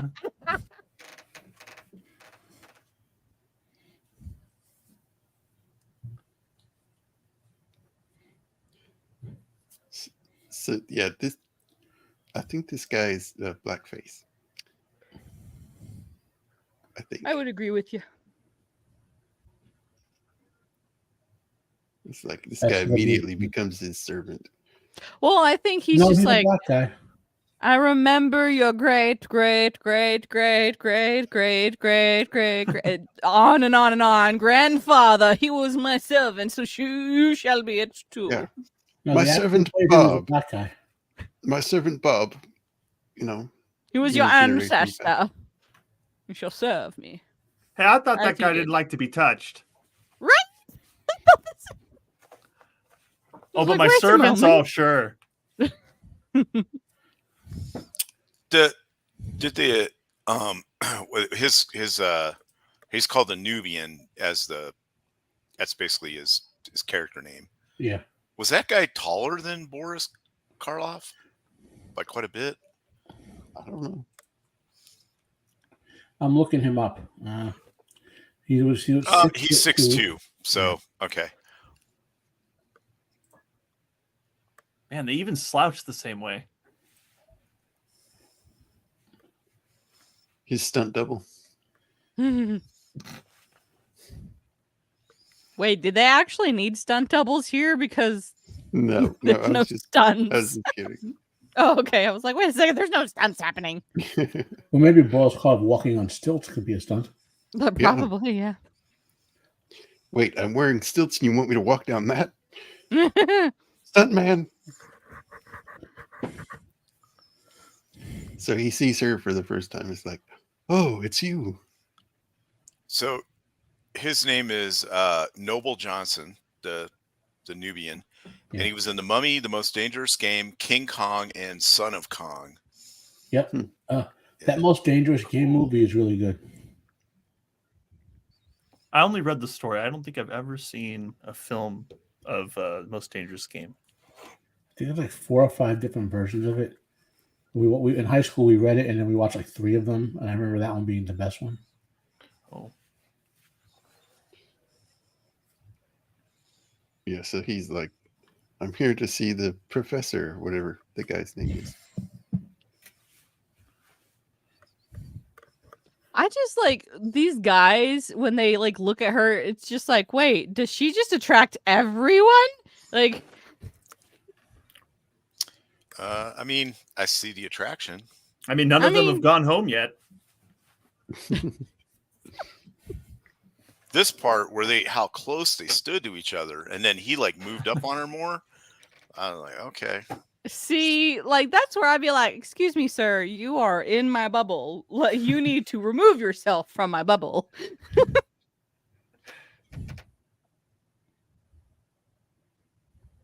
Awkward. But she's not backing up either, though. So you can tell. I think it shows the audience that there is some kind of connection, magnetism there, whatever you want to call it.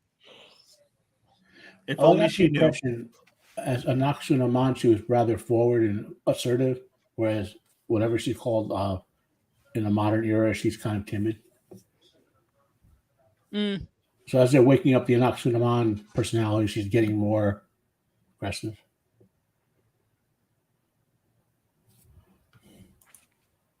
So him, the son takes her home. Also, I know why he was standing so close like that. Wow. You could see right down her shirt. Oh, my Yep, he goodness. gets a great view. Maybe he was looking for wife number 7 or whatever. I wouldn't blame him. Do you want to be my wife? So this, I have an I opening. like this. This is a great scene. He's like shows him the transcript of the.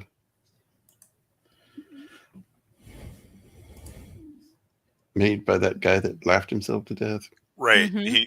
He's like, hey, does this look familiar? And he's like, sorry, I don't read stuff that old. I'm only schooled in like the more modern stuff, Mhm. which is, newer than 3007. Right. And he Like shows I him know that's like 10,000 years old. I'm like versed in the 3,000-year-old stuff.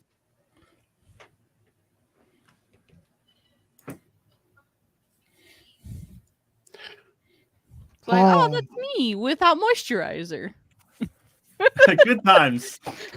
How dare you I take a had picture of me while I moisturizer. was sleeping? You found me asleep without my moisturizer? How could you? It's like, why are you showing me all this? He's like, I know exactly who you are, pretty much. You're the mummy. Whoopsie. Yep. He's still got his Coke fingernails and the scarab ring. Yeah, that was that. So, like, even if he had changed like his appearance somewhat, that ring was like, bro, like that ring is a dead giveaway that you're the same person as the mummy because the mummy had the ring on. I That's a also good get point. the indication that maybe the ring has some sort of power because they keep showing it when Yeah. he's like doing stuff with his hand. It's Oh, that is interesting. it's one thing that's common to both movies, but obviously in the modern 1999 one, it's over the top. The dude is powerful and he knows it, not intimidated, not like they're basically gnats around him. You know what I mean? Like he knows that he can beat them, so to speak. Like, oh, I can just swat you away. That shot right there with the eyes, that's like an iconic Yeah. shot. That is good. Yeah. That they use on posters and all kinds of stuff. Like he didn't even waste time. He had killed him. He just didn't even waste time because he knows that he in his head and they can't. We as you know from the end of the film, none of them could actually stop him. Only one person could. Mm-hmm. Come on. Where are they? There we go. Yep, that's the shot right there. That's the money Soulless shot. eyes. That moisturizer, bro. Like it's helping, but it's not quite there yet. If you count the number of folds on his skin, you'll know his true age. Right. I wonder I how love they how did the eyes too. Yeah, they look Is there- so dead. Yeah. And they're lit too. Did they have contacts back then? No, I need to know. I'm gonna look. No, I don't think so. Maybe they did like a little mirror reflective light and just like Yeah, told him to maybe. stare even though it hurts. You know how like if Don't you do a worry about your picture, retinas. They'll grow back. and someone has the demon eyes in the old flash photos when you had like Yeah. Yeah. Yeah. film you developed and stuff, if you're old enough to remember, like Polaroids and whatever. It's the same effect. Okay. They probably Also, if did it you- on the film. You know? Yeah, if you film animals, you'll get that from their eyes a lot too, like dogs and cats and stuff. Yeah. So And this they guy's did like, have the ability to alter film back then. They had to do Yes, it by hand, but they did yeah, have yeah. right. Yeah, that could have been just painted on or whatever. Probably. I'd say it was probably more likely the mirrors or something like that. Yeah. And the German guy's like, you got to destroy that scroll. Destroy it. Get rid of it.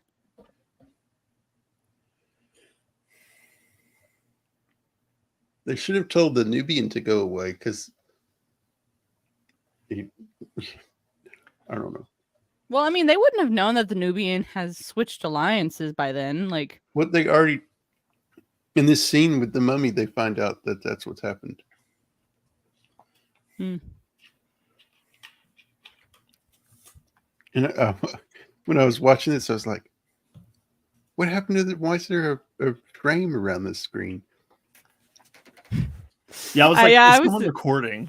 yeah, I was like, wait a second. When did we switch to TV?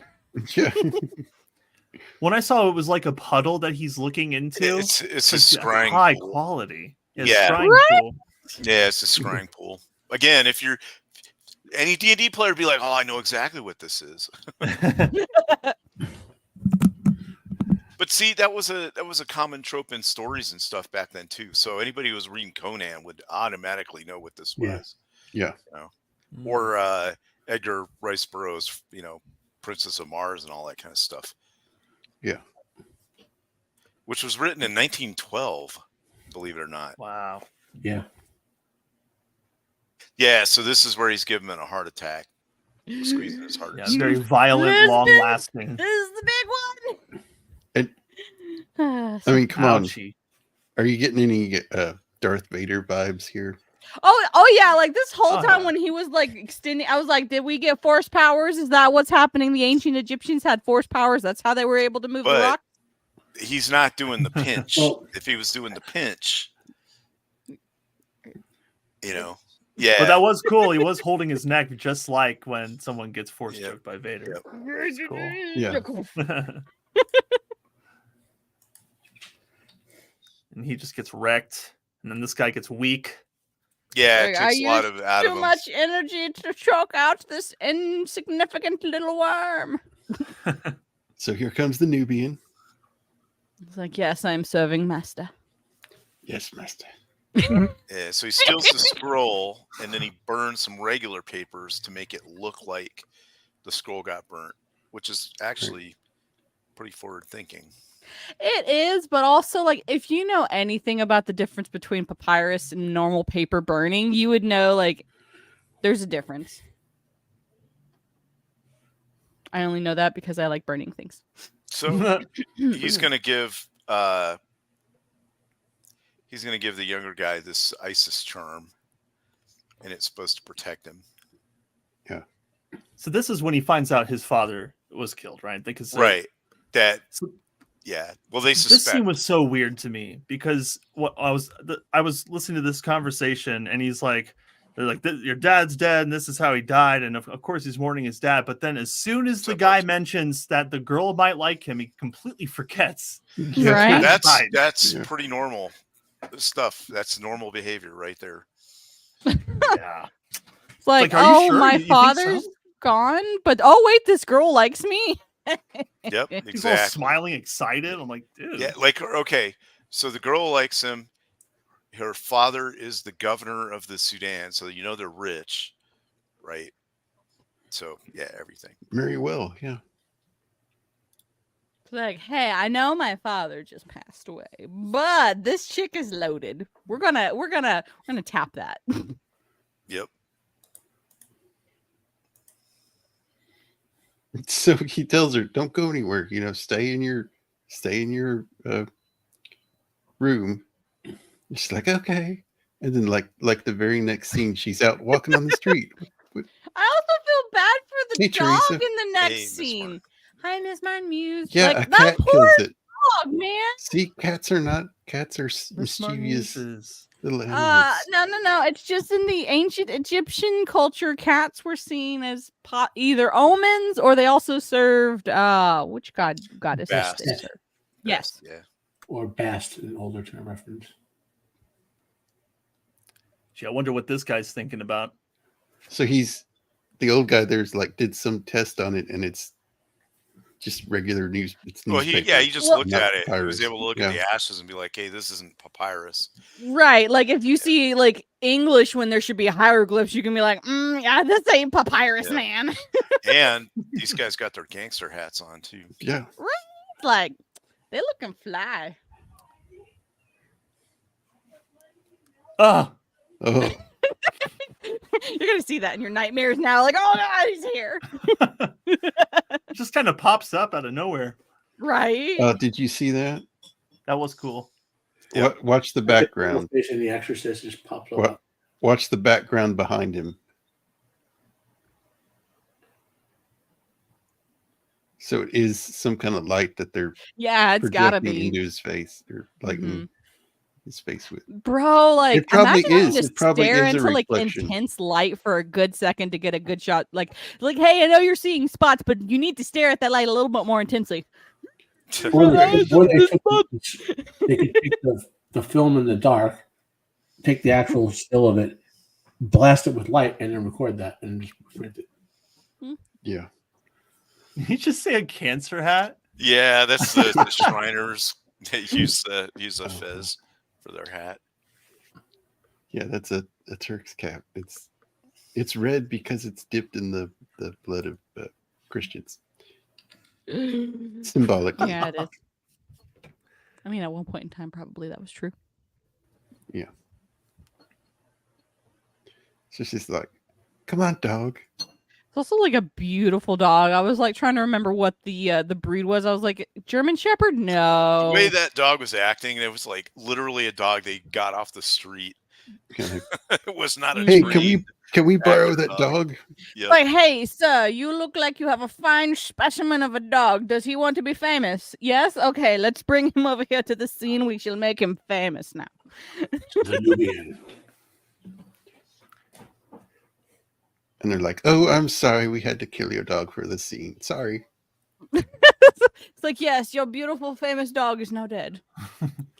Yeah, I'm not How sure do you- what how that do- kind of breed that is. Well, there is an Egyptian breed of dog, and I think it might be mixed with that, like Egyptian and German Shepherd from the coloring, but I'm not super familiar on Egyptian breeds of dogs. So. I think Its it's a head summer. from the side almost looks like an Afghan or Mhm. something.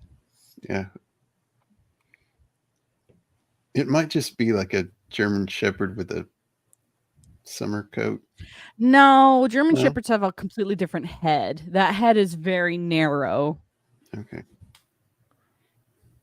Well, now I Or wonder what it- kind of dog it could be. I think A it's probably Malinois? a Saluki. Or a Malinois. There's somebody Google it. Google it. What is the dog in The Mummy? What's the dog from the 1932? 1932 film?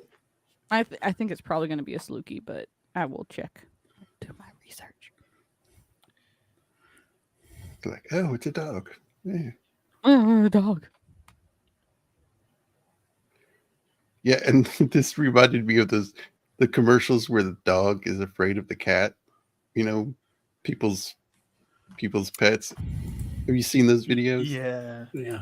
It's dog's like, oh, your dog's afraid. It's a cat, of course it's afraid. How this different from the 99 Your dog movie. seems to be petrified of this demonic cat. I wonder why. In the 1999 movie, Imhotep is afraid of cats. Yeah. Look who it is. Hey, what's up, Arkansas? What's up, Ark? What's up, Ark? What's up?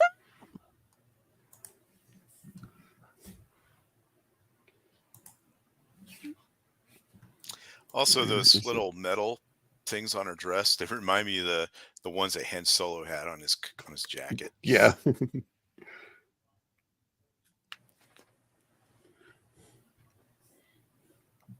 You know, he does clean up rather nicely, Yeah. I will say. Who's that? Han Solo? No, well, I mean him too, but no, this guy. Oh yeah, Boris Karloff. Yeah. Although I don't know what he's got going on. Was it a goblin on his belt there, or a lion or something? I don't know. Looks like a lion head a little bit. A sphinx cat? I don't know. Well, it's probably some sort of feline, probably like sphinx or cat. That makes sense. Because like they did worship cats at one point in time. Like they're kind of a minor deity, but cats were worshipped. Yeah, it's kind of funny that the cat is like with him in the old one, and in the 1999 one, he's afraid of cats because they're like the guides of the underworld or something like that. Well, Bastet is known to protect people from evil spirits. Oh, okay. I'm not finding anything on that dog breed. Just the It's cat. It's gonna be in some making of book, you know. He's like, look into my magic hot tub. So he's got they got the dry ice smoke machine. Yeah, going. It's good to know that the smoke man got some job, got a job in this. Well, a lot of these early techniques, like what Have a they good one, developed from, were like stage magicians who had them for hundreds and thousands. That back even to ancient Egyptian times, like the techniques that modern stage with sleight of hand, make steam out of stuff. You had all those spiritualists like in the previous century faking stuff with those techniques. So special effects guys were like, "Hey, this looks interesting," and just started adopting them.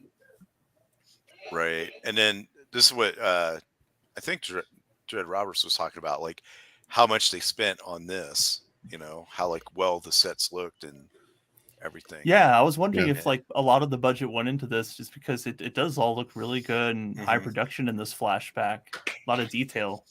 There is a lot of detail. Like she has the way she has that headrest thing instead of a pillow. Yeah. Yeah. See that thing that's what the Egyptians would rest their head on when they slept. And it's interesting too that she dies of something. We don't know what she dies of. Right. But Syphilis. Oh yeah, they never the say. woman now has like some The kind of papers. illness or something. Mm-hmm. I imagine like all of the reincarnations have probably died from the same disease that the original died Here's from. a fun fact. Until Europeans went to the New World, they never had syphilis. Yeah, that was an Eskimo thing. Yeah. I think. Also, Imhotep seems like a different person in the flashback too. A lot more He life in seems him. a lot. Mm-hmm. Well, I mean, you've been trapped for 3,000 years in a box. Right, It'll yeah. do stuff to ya. Yeah. Like, I'm just being honest. Yeah, so maybe that's why, like, maybe he did, in fact, lose a piece of himself over all those thousands of years. And that's why he's heartless when he's trying to do everything that he wants to do. And so it does You make are sense now. mine. Yeah, I still can't find anything about that dog, but I think it's probably a mix between a Saluk and a German Shepherd. Oh. I'm probably That's cool mispronouncing the right dog's name. there. Yeah, it's a cool shot. I thought they did a good job on these outfits of the Egyptians. Right. That's what I mean. If you like they did their research, you know what I mean? I think when they did this.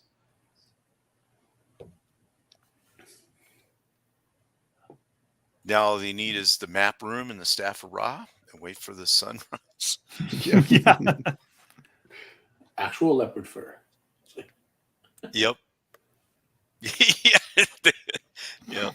Probably, yeah. Yeah, Oh, like, no. We need leopard fur for this movie. Somebody go to South America and hunt some right now. Like, bro, like it would have made more sense for it to be a lion pelt or something. Like, not well, cheetah. That could be a cheetah. I mean, are you Yeah, sure they that's couldn't what I pull mean. it off synthetically?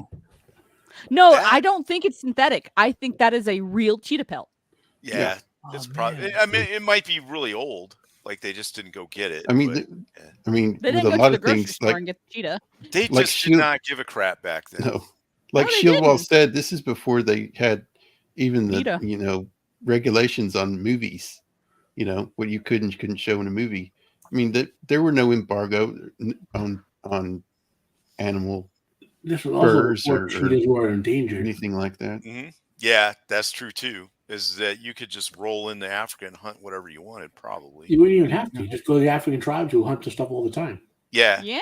yeah. You could probably They'd buy sell it. it to you. What's that tribe that just equivalent hunts of, against lions all the time? Yeah, the equivalent of 1930s eBay. Yeah. So the scroll is already a big no not to mess with. Right. Right. So he sneaks in here and like the 99 movie, it's in the bottom of a statue. I'm trying to remember like what Amun Ra be the correct time period for this. I feel like it would that was a later Egyptian thing, but well, now I'm thinking too much into the Well, mythology. yeah, because they had to use Ra because everybody knows who that is. By the time they wrote this, there was just Amon Ra, and he got backdated, so to speak. Yeah, but I'm trying to remember when they were actually combined into one entity. I like this that the statue moves.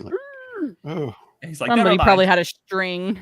He's like, I've been bad, but I'm still going to keep continuing on my path of unrighteousness. yes.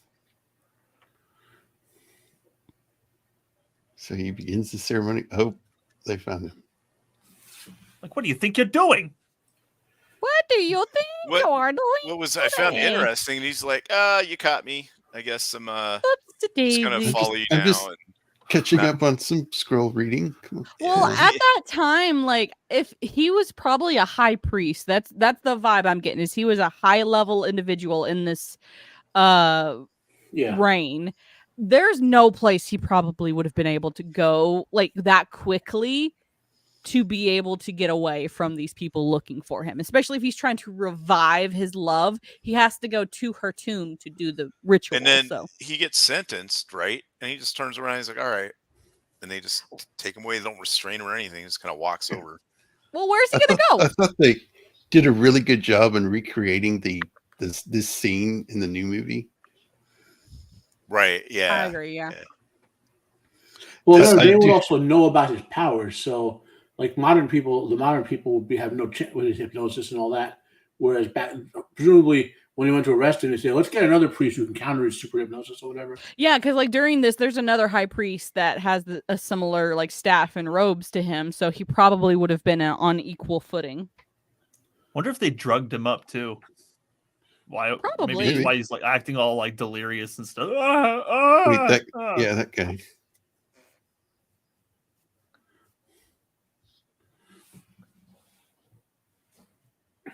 One thing I do like better about the newer version of this scene is when they grab his tongue with the tongs and like pull it out. Yeah. Ooh.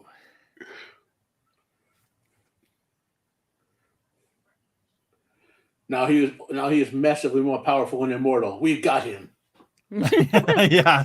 And then they chisel off all of his like protection spells and charms and stuff. Well, not just that, also his status, that like they are taking away his status. Like he does not exist in our records anymore. Well, also by making it hard to identify in the corpse container or whatever there's a name for it, the gods can't find him to take his soul to the afterlife. Right. Yeah, his that's sarcophagus. Mm-hmm.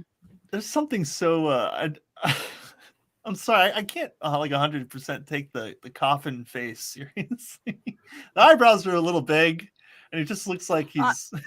I mean that's how it was though. Like if you look at a sarcophagi from ancient Egypt, like it's gonna look very similar to that. Huge ears too. Yeah, giant ears. Have you seen bigger ears in the afterlife? Better to hear you with. That's true. Yeah, I can understand what they're thinking here. Just throw him in some random hole. Nobody will find him down there. Well, that's what they thought. But they didn't think of archaeologists. Well, back then people wouldn't actually. They thought maybe somebody would dig them up for the treasure and stuff. But why would somebody dig up just some old body? You know what I mean? Nobody cares. Yeah. Well, also a lot of the people during that time period thought that the Egyptians thought their empire was going to last forever because it lasted for thousands of years. It's like, well, we're always going to be here. Like, we don't need to remember where these things are or history because but I we've been here forever. We're always going to be here. So they kill all of the slaves that dug the ditch or dug the grave, and then they kill all the soldiers that killed them, so that no one would know where he was buried at. Well, and chocolate syrup. That's a lot of chocolate syrup. If he gets out now, he's immortal and powerful. Right. Mm-hmm. Yep. He's like, so what did you think? Whoa, that was a weird fever dream, man. I can imagine kids seeing this, reruns of this. Like, oh, look, you got him. They got him. We got him, boys. And like at this point, I think she's buying into this. Like, okay, I'm a little so far, And it's only when he says, "Well, I have to kill you and then resurrect you as a corpse." She's like, "Wait a second, what?" Spartacus, it was the incense. And this is where the dog gets it. It's like, poor dog. Yeah. It's off screen though. At least it's off All you hear screen. is barking. It's the best kind of death.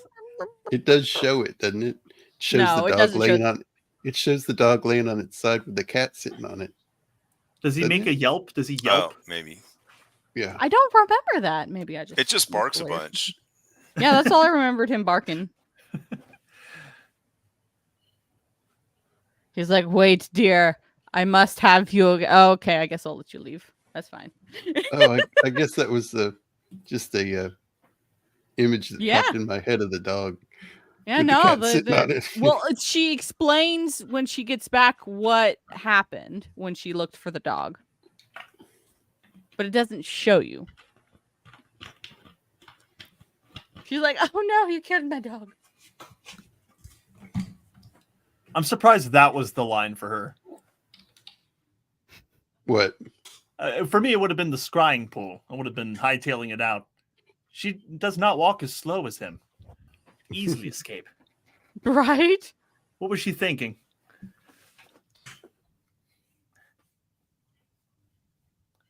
He's like, he's dead. The dog is dead. I don't know how he's dead, but he's dead. I don't remember where I've been the last 5 minutes, but I've been somewhere. He's like, do you think that maybe you killed him? She's like, I would never kill a dog. I'm the founder of PETA.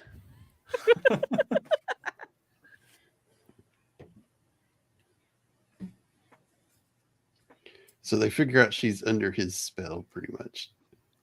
Don't listen to what I say, dear. Even if I tell you I love you, don't listen to a word of it. It's all lies. Then they got the nurse who's, I don't know, she was kind of creepy for some reason to me. Like, she really didn't give a crap what was happening to her. It's like, I'm here to do my job. If you die, oops.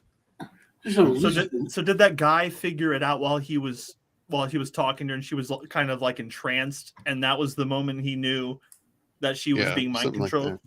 Like okay. I think so. I think that's what I get. The nurse, this is some loony rich chick. It's like, they're keeping me prisoner here. It's like, guess what? I'm not actually a nurse. Shh. Right? I'm like, what?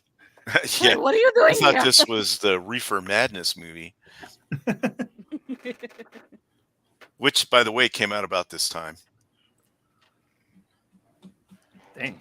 It looks like Ben Kingsley a little bit. Yeah, a little bit. Little, tiny bit.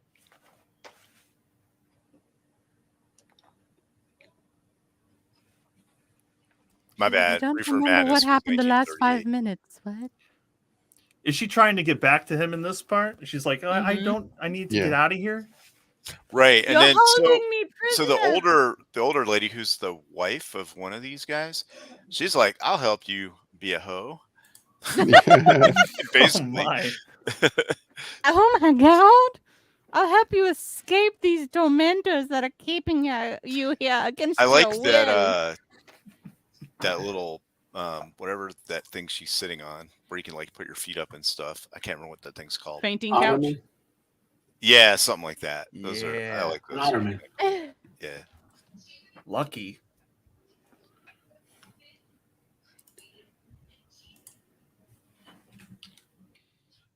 Okay. I love you. I know I've only known you for like 2 days, but I love you. I love you too, dear. I don't know what's wrong with me. I don't remember you, but I love you. Like, what? We just I met feel like yesterday. that's how Come it on. is, though. You're filling in the gaps for the story. You're helping everybody out.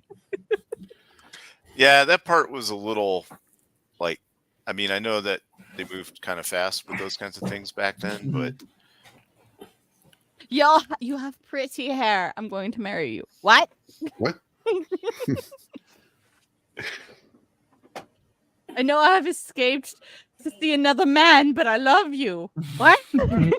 So the old guy here. We've known each other for an hour. Old guy here is like, okay, we need to just let her go and follow her so we can find this guy. And then what? Well, he's an immortal, powerful sorcerer, so nothing. It's actually a really smart plan. Right? We'll distract him. We just gonna die. We just gotta get there. We gotta see him and then be like, oopsie. I just kind of wish they would have brought some weapons. You know, they're like, yeah, we'll follow her unarmed. Like a pistol or something. Well, what do we do when we get there? Well, he killed a dog, and I know this guy named John, so. I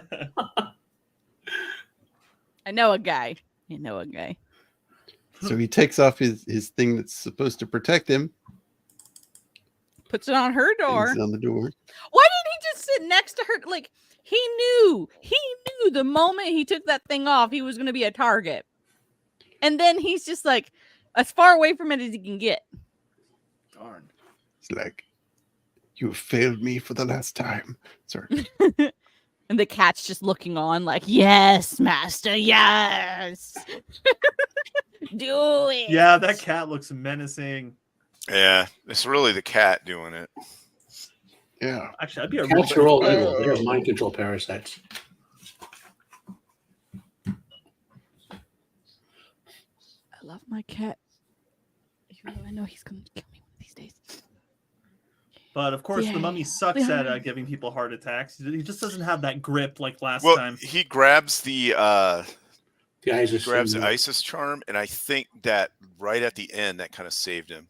Oh yeah, like okay. it's the only thing. Like he got Hey, it what's at up, bud? just the right moment. He's like, And he's like, Imhotep. Imhotep is like, that Darth Vader does it way better than I do. Darn it.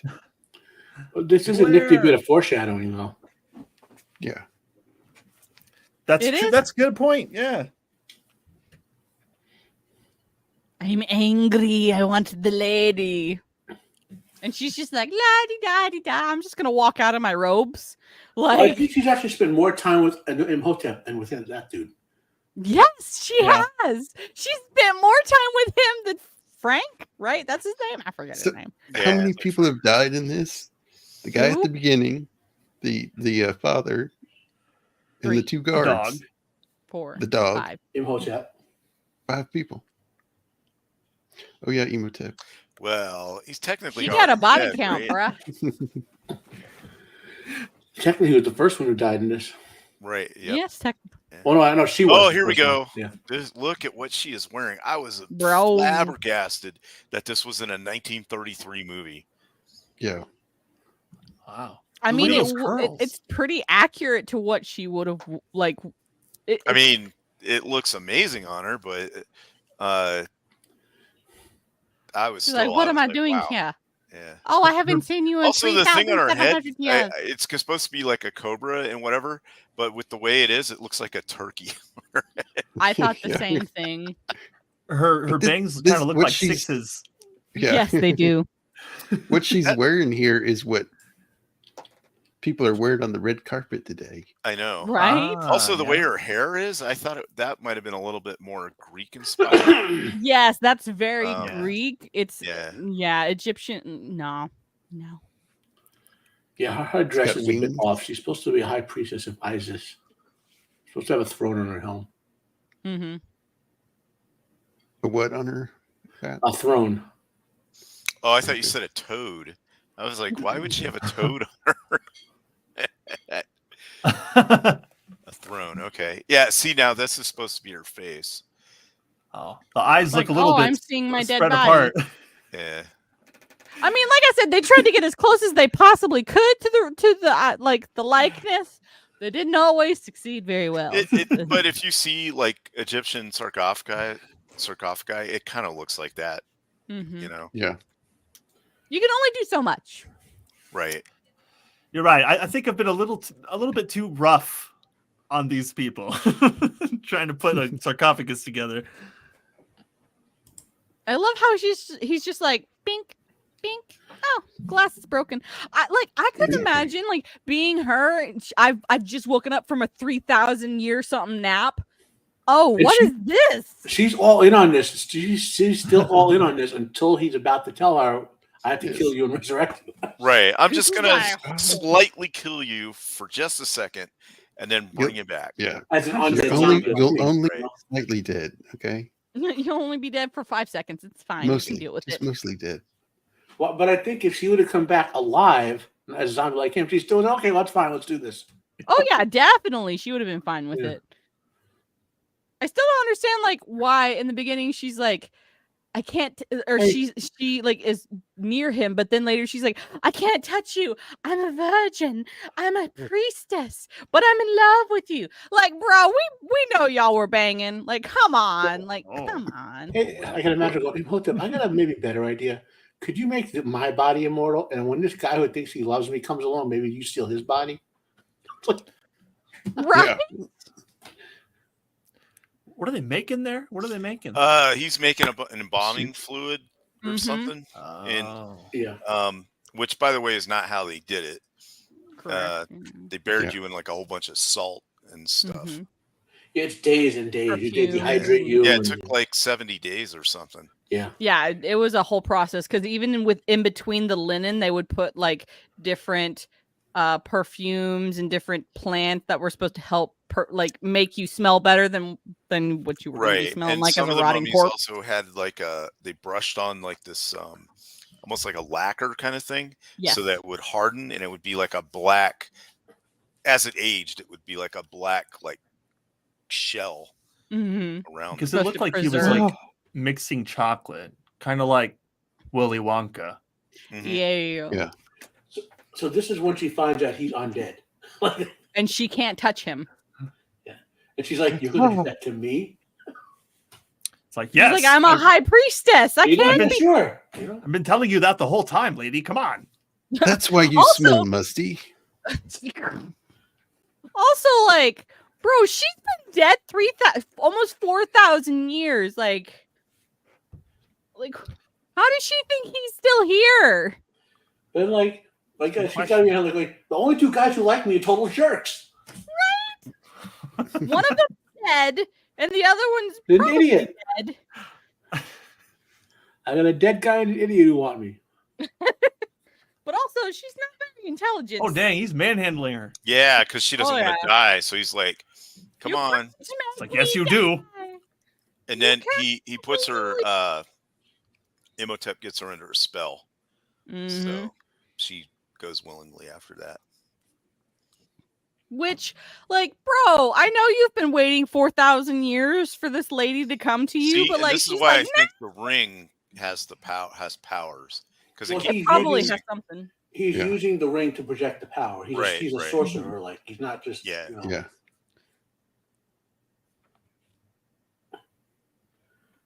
The same way he needs the scroll to do the spell of resurrection. He can't just say it, you know. Mm-hmm.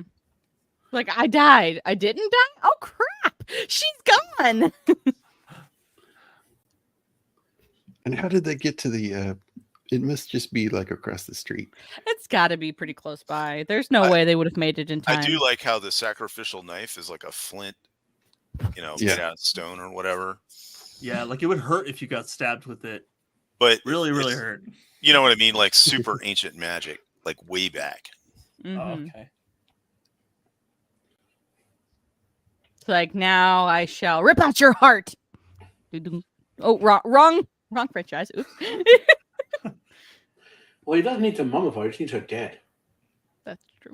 Yeah, this kind of bothered me too. The mock-up of the chimney is actually a chimney. Is it? Mm-hmm. Yeah, you got smoke coming out the chimney there. Yeah, that whatever that was like a weird Egyptian fireplace where he put her mummy at and lit it on fire. Oh no. Also, like, why would you stab her there? If that was obsidian or some kind of oh yeah, she'd be knife, it would already be cut. Oh yeah, if it was actual obsidian, like they still use obsidian in surgical blades that have to be super sharp. Yeah, obsidian is the sharpest like element, or like just any kind of like cutting edge. Like, yeah. So she's like, help me. Yeah, she like remembers like, I'm her a priestess. ancestry. I'm supposed to actually know this. I'm going to kill you with my dull knife. That was a pretty wait, funny twitch. I'm a priestess of this priest lady. She's going to help me. I was actually really surprised she helped her, because most of the like gods and goddesses. I don't think that's a statue of Isis. Because that does not look like her. No. Well, it had the symbol though. Like she had the symbol of Isis, like that cross with the loop. That's her symbol. The Ankh, yeah. Mm-hmm. And then her left hand is like, I think those are like bells or something. You shake it. Yeah. And the lady saves herself. with her now superpowers that in hope that accidentally gave her by bringing her memories back. Yep. Right. And so she calls she calls on the and then the statue actually moves and like Yeah. curses him or removes his power. No, it removes the curse, keeping him alive. Oh, Yeah. right, yeah. And Now also he the goes on to scroll the being afterlife. burned does the same thing, I think. In essence, I believe, yeah. Now she's like, ugh, I woke up from a very bad nap. Am I 3,700 years old again? No? Fabulous. Good. It's you again? Damn. It's you. Oh no. Have to settle. You just I gotta thought you were settle. dead. Huh? You're not a warlock Isaac- who can Isaac, can you do a twofer and take this stalker away too now? And then it just There he like, is. hey, and we're done. Boom. Wow. End of just movie. happy Hooray. ending. Everyone's fine. You see a skeleton laying on the ground. It's like, wait a second, what? I mean, if you're gonna end, that's the place to end. Yeah. And So- that's the movie. Yeah. Now there are sequels to this movie. Mhm. They're actually decent, horror films. Basically, right around the time they discovered that making sequels like Son of Frankenstein and Dracula's all sorts of, I don't remember the names of all of them. But Universal made a whole bunch of horror spin-off films, right? Well, So Right. the sequels to this aren't about this mummy and this princess, however. They're about a mummy named Clarice or Clarice, I think so. and Princess Amanak or something like that. And then the reason they're interesting is because Lon Chaney Jr. played the mummy in 3 of them. And then in the 4th one, which is Abbott and Costello Meet the Mummy, then Chaney couldn't play the mummy there because I think he played another role. And here's the interesting part. The Hammer Mummy films were basically remakes of the sequels to this movie. So the mummy Christopher Lee plays is Clarice, or whatever, And I mean, those are actually, like, as a series, one of my favorite series over there, And one more thing, there's another Bay, like we had what was his name, Emmett Bay or whatever in this one. Another character named Bay shows up in the next film, and the actor's last name is also Bay. Interesting. Basically, the mummy in those films is like a controlled monster killing people, the more traditional thought of it.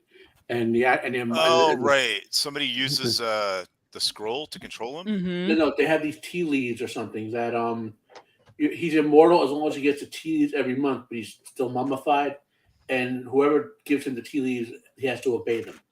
Right. Okay. I think I remember maybe seeing that movie a long time ago. Now I'm cross-referencing plot lines from the sequels to this versus the Hammer ones, but okay. Hey, what's up, Flaccid? Then you have obviously the mummy films in the 90s, right? And of course you have the Tom Cruise film, which is worth watching. Logic. Oh, the Blair was talking about tannin leaves, which is where you get tannin from, I think, which is what you use to help mummify. Mm-hmm. Yeah. Yeah, Flaccid. I had to upgrade my internet to get it to work. It's for some reason it's where I am. The internet I had was just not working for live streams. That's why I'm able to do it right now, and why I've been so hesitant to do it prior. There was animated mummy movies from the Stephen Sommers 1990s film. Mm-hmm. I remember those. Yep. But the coolest mummy cartoon, I think, was from Thundercats. No, Mumra? Mumra's awesome, but it's called Yes, Mummies Mumra's Alive. awesome. There's a cartoon called Mummies Alive. One of the best cartoon theme songs you'll ever hear. Yes, I remember that. Yeah. Yeah. It reminded me of an Egyptian version of Mighty Max with that cartoon. Yeah. So there's a lot of the whole mummy lore goes all over the place. It's right. It's just amazing. I have comic books with mummies in them. Well, also there's so many. Like there's so many mummies. Like there's of course Tutankhamun, Imhotep. Like there's so many. Like Common they don't. Yeah, or whatever. Yeah. Just you can have a mummy movie and not have the same mummy twice. All these old monster movies. Well, the Wolfman, his lore changes, and werewolf lore changes, vampires, and zombies too. They all go all over the place with their lore. I mean, well, just as a concept, like I love like 1970s horror films. There was one that was called like Voyage of the Damned or Voyage into Hell or something like that. It was about a cruise ship in the South Americas, and it turns out thousands of years ago, the Antichrist was born, but the Egyptians mummified him as a baby before he could be released, and then they sent him to the New World to an Aztec pyramid. And these people, it was sounds stupid, but as far as B grade horror films go, I still watch it every year. You know, it's like, you know, Yeah, sometimes those movies are good yeah. because they're bad. You know. Well, it's good. It's not good because it's bad. It's entertaining. It's not great, but it's entertaining. You know what I mean? Like, Yeah. there's a lot of films out there. Like you'll enjoy watching, but you're not going to say it's a great movie. You know Oh what I yeah, mean? they're like everyone has their guilty Yeah. pleasure. Yeah. Yeah, certain movies like that, or if it would have had a bigger budget, it would have been a blockbuster. But Yeah, like it if just it wasn't a cheap TV movie, it could have been a good up the screen horror movie. You know? right. Right. So yeah, In a lot of that's ways, the those are movie. better than some of the quote unquote blockbusters out there. Yeah. Well, even like I said at the beginning, with this film, it was an hour and 13 minutes, right?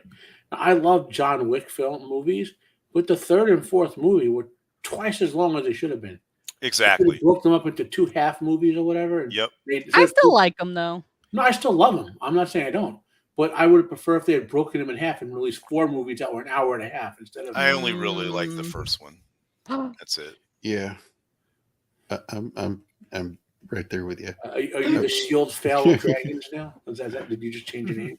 Oh my gosh, I love all of the John Wick movies. Oh, Only Well, the it just- first one, yeah, because they're they pretty good. start just getting more and more and more over the I mean, top. the first one made sense, like it could be, our world. And then No. it just the whole world, there's a bunch of assassins everywhere. Yeah, like half the population are Yeah. assassins. I don't. I fine. The fine, I How guess. thing where many people everyone's do you I think- there's I just, like, love that fighting fact, that though. dude, and everyone's just like, "We'll just keep dancing like nothing's happening." I And thought then that was a eventually great they're like, twist. "Oh shit, we need to get out of here." Well- Excuse me. Oh, we need to get out of here and just run In away. defense of that concept, back in my youthful days when I would go out, so we were cruising along in Hoboken, and there was a dance club. Not that any of us danced, but we would drink and underage, so they would let us drink. So we got into a fight with another fraternity, and no one stopped dancing. And we were just not killing, literally murdering each other, but like going at it. And these ravers just kept going.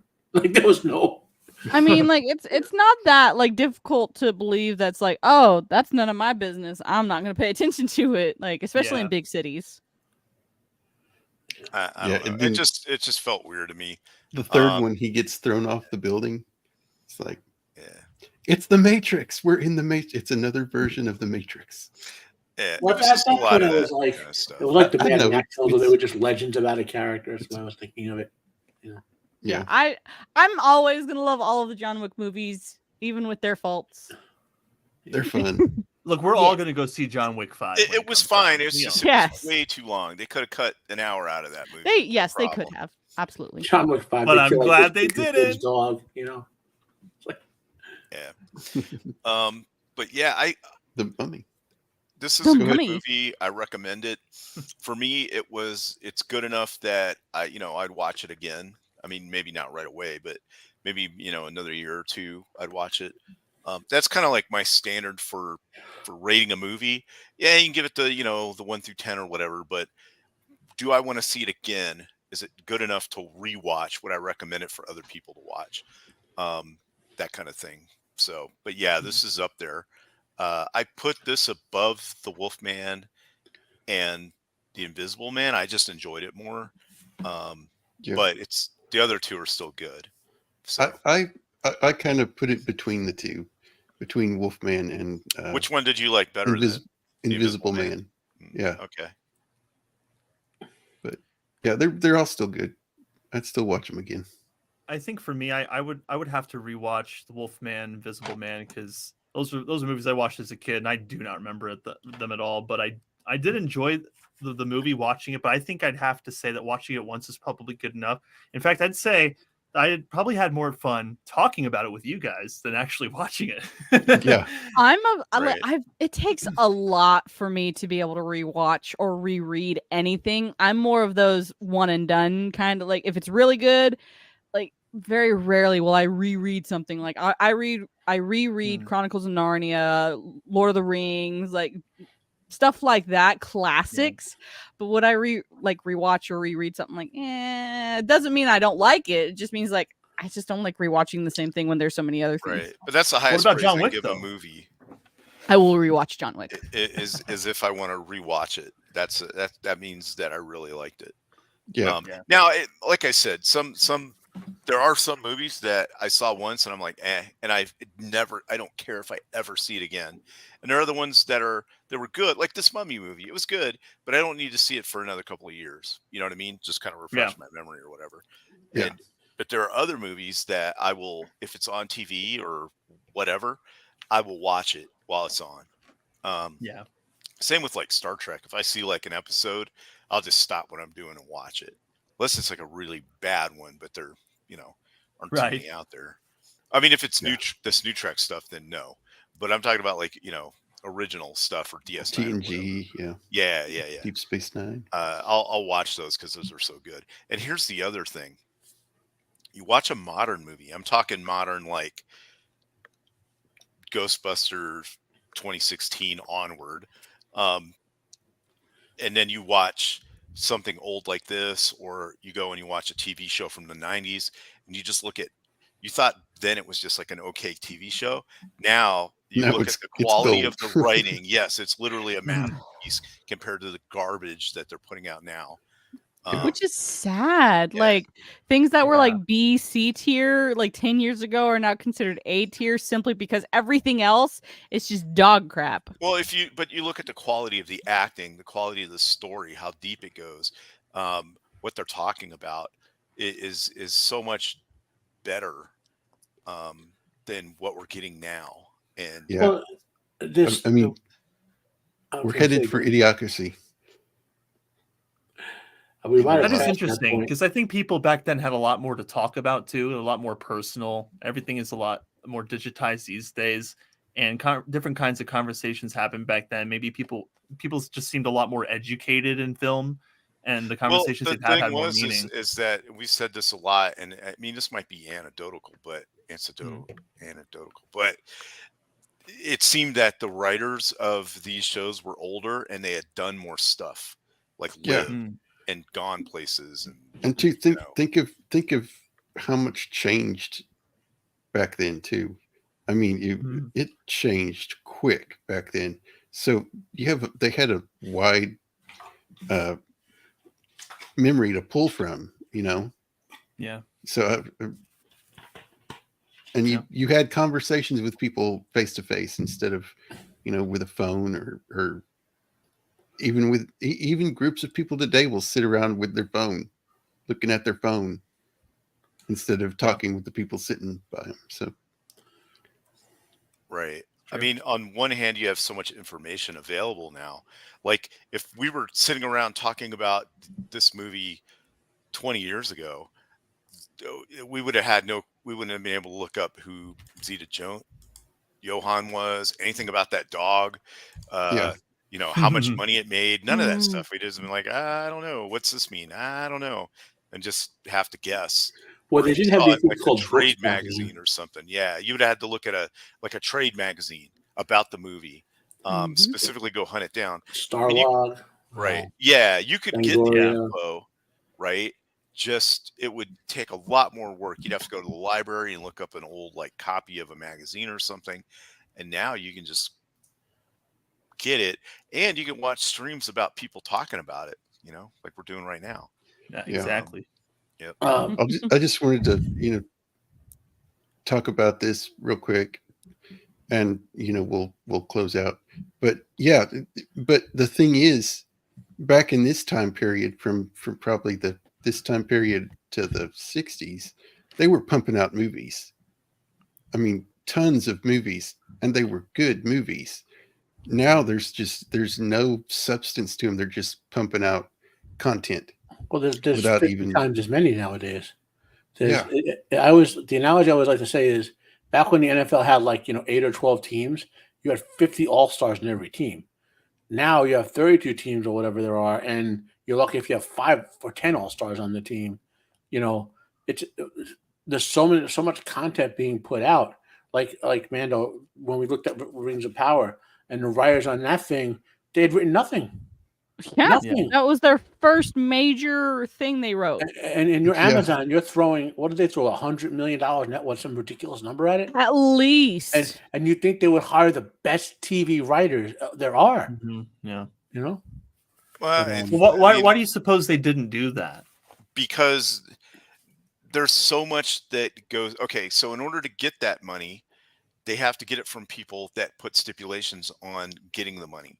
And in order to do that, then they have to write a certain way, and a show has to have certain things in it, and it limits what you can do as a writer.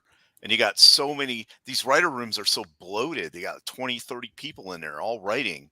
And it's like, really, 4 people can't make this story? That's what it was in the old days. You didn't have these giant writer rooms. How production kind of movie production kind of runs like this. So you're a big company with money. You buy the rights to say Rings of Power, right?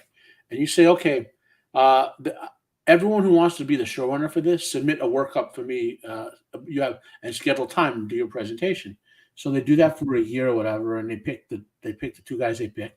And once they give them that power, they're like, because these guys with the money, they have no idea how to make a TV show, but they just like the presentation the dude did, right? And so they'll say, okay, you got it. Do whatever you got to do. And then he goes and hires writers who have no experience, directors who have no experience. I'm not even talking about the woke stuff or whatever, just a lack of experience, Yeah. Versus think of anyone who watched Supernatural when Kripke ran that show. They lucked out by getting a guy that good for that show, And I know the later season was good the first 5 or 6, but they were still entertaining. Could you imagine if someone like Kripke did Rings of Power or Wheel of Time? Well, that's just it. Now you can't even get one good season out of anything. Yeah. And you put all these other restrictions and stipulations on it that just stifles getting the best person and creativity, right, and giving you leeway to do stories. It must have this in it. It's got to have that. You got to touch on this. Can't have this. Can't do that. Right. Don't put anything racist in it or don't put anything involving the patriarchy. Must not be the top dog. Right, and it just and that might be fine for one production with one story that specifically would work in that instance would be fine. And I think there's some movies that would be okay in, but you make that the standard for all of them, and it's not going to work. And it just no. And then you're not trying to put a square peg in a round hole. It doesn't work. Exactly, and they're not hiring the best and the brightest. In some cases, they're hiring people who are doing C and D grade projects or an A grade projects, right? Because they went to the right college or something. Yeah, I'll never understand right people. I'll never understand why they gave him $1 billion. Mm-hmm. Oh, that's just it too. Was why is this stuff so expensive? Well, because the actors and the writers are like, I want all of the money, and you're going to give it to me. Otherwise, you don't get to have my services. Yeah. Plus the special effects. I went to college and I know everything. Pay me. Right. I do got one more positive reference for this movie.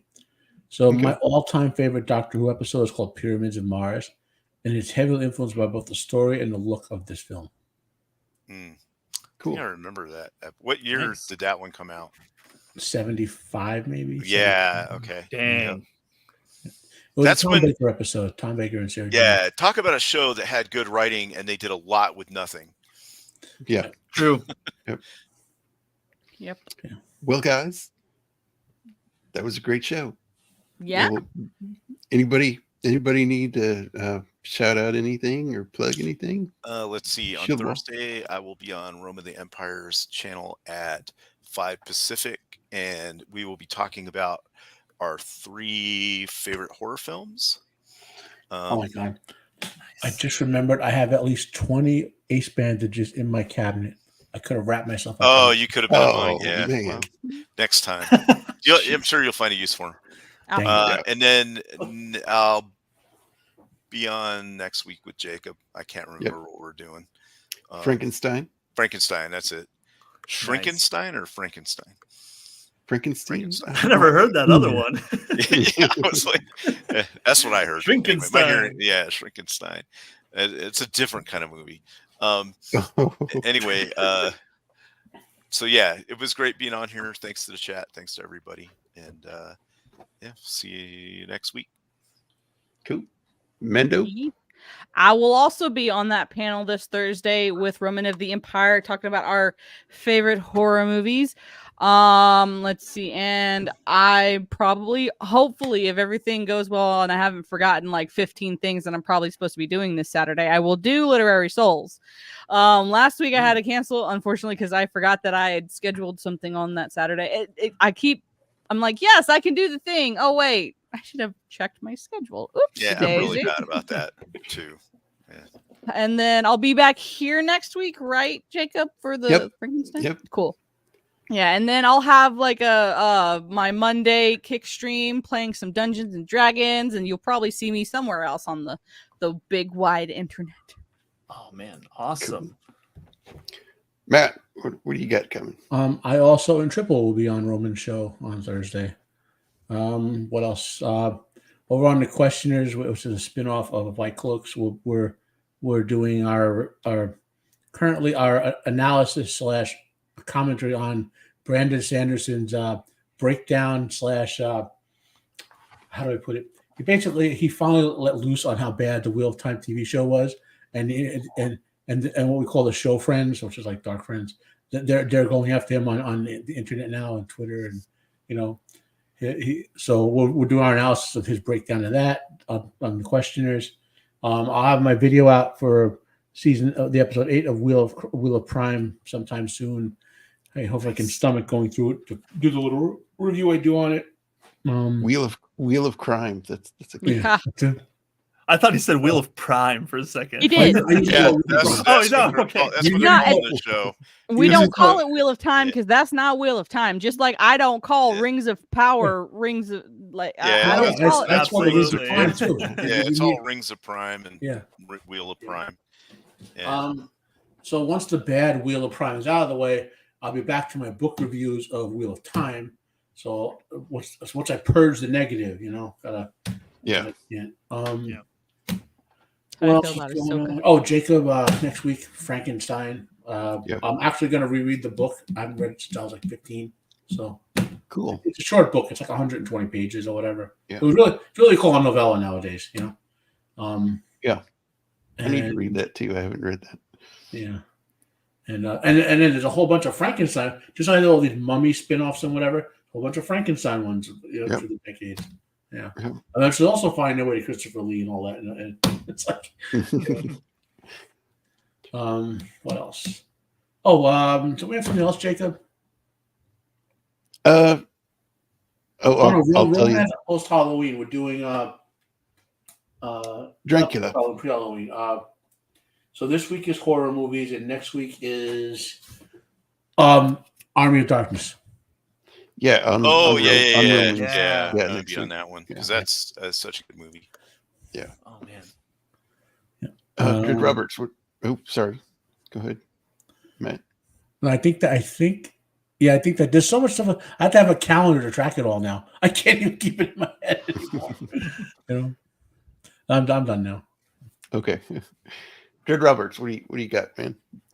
Well, it was such a fun night hanging out with you guys, and I didn't know it was going to be this exciting, but it was, and I hope to do it again soon. As far as my channel goes, I think I've got the One Piece episode 2 review that I'm trying to finish up. I've been holding off on that a while, but I'm going to be uploading that soon.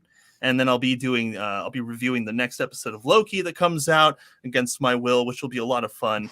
And then hopefully before spooky season is over, me and Plato, my cat on my shoulder here, are going to be going on a little adventure. I'm going to be trying to surprise my subscribers with a cool spooky season video.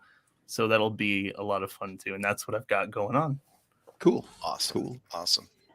Yeah, me. I was going to do a stream on Saturday about X-Files, but not going to be able to do that one. But in November, I'm going to take a break from doing did the Smoky Man get to you, Jacob? Is that what happened? No, but the first Tuesday of every month, I've been doing the Twilight Zone. So I'm gonna take a break from that and do some X-Files episodes. So cool. That'll be fun.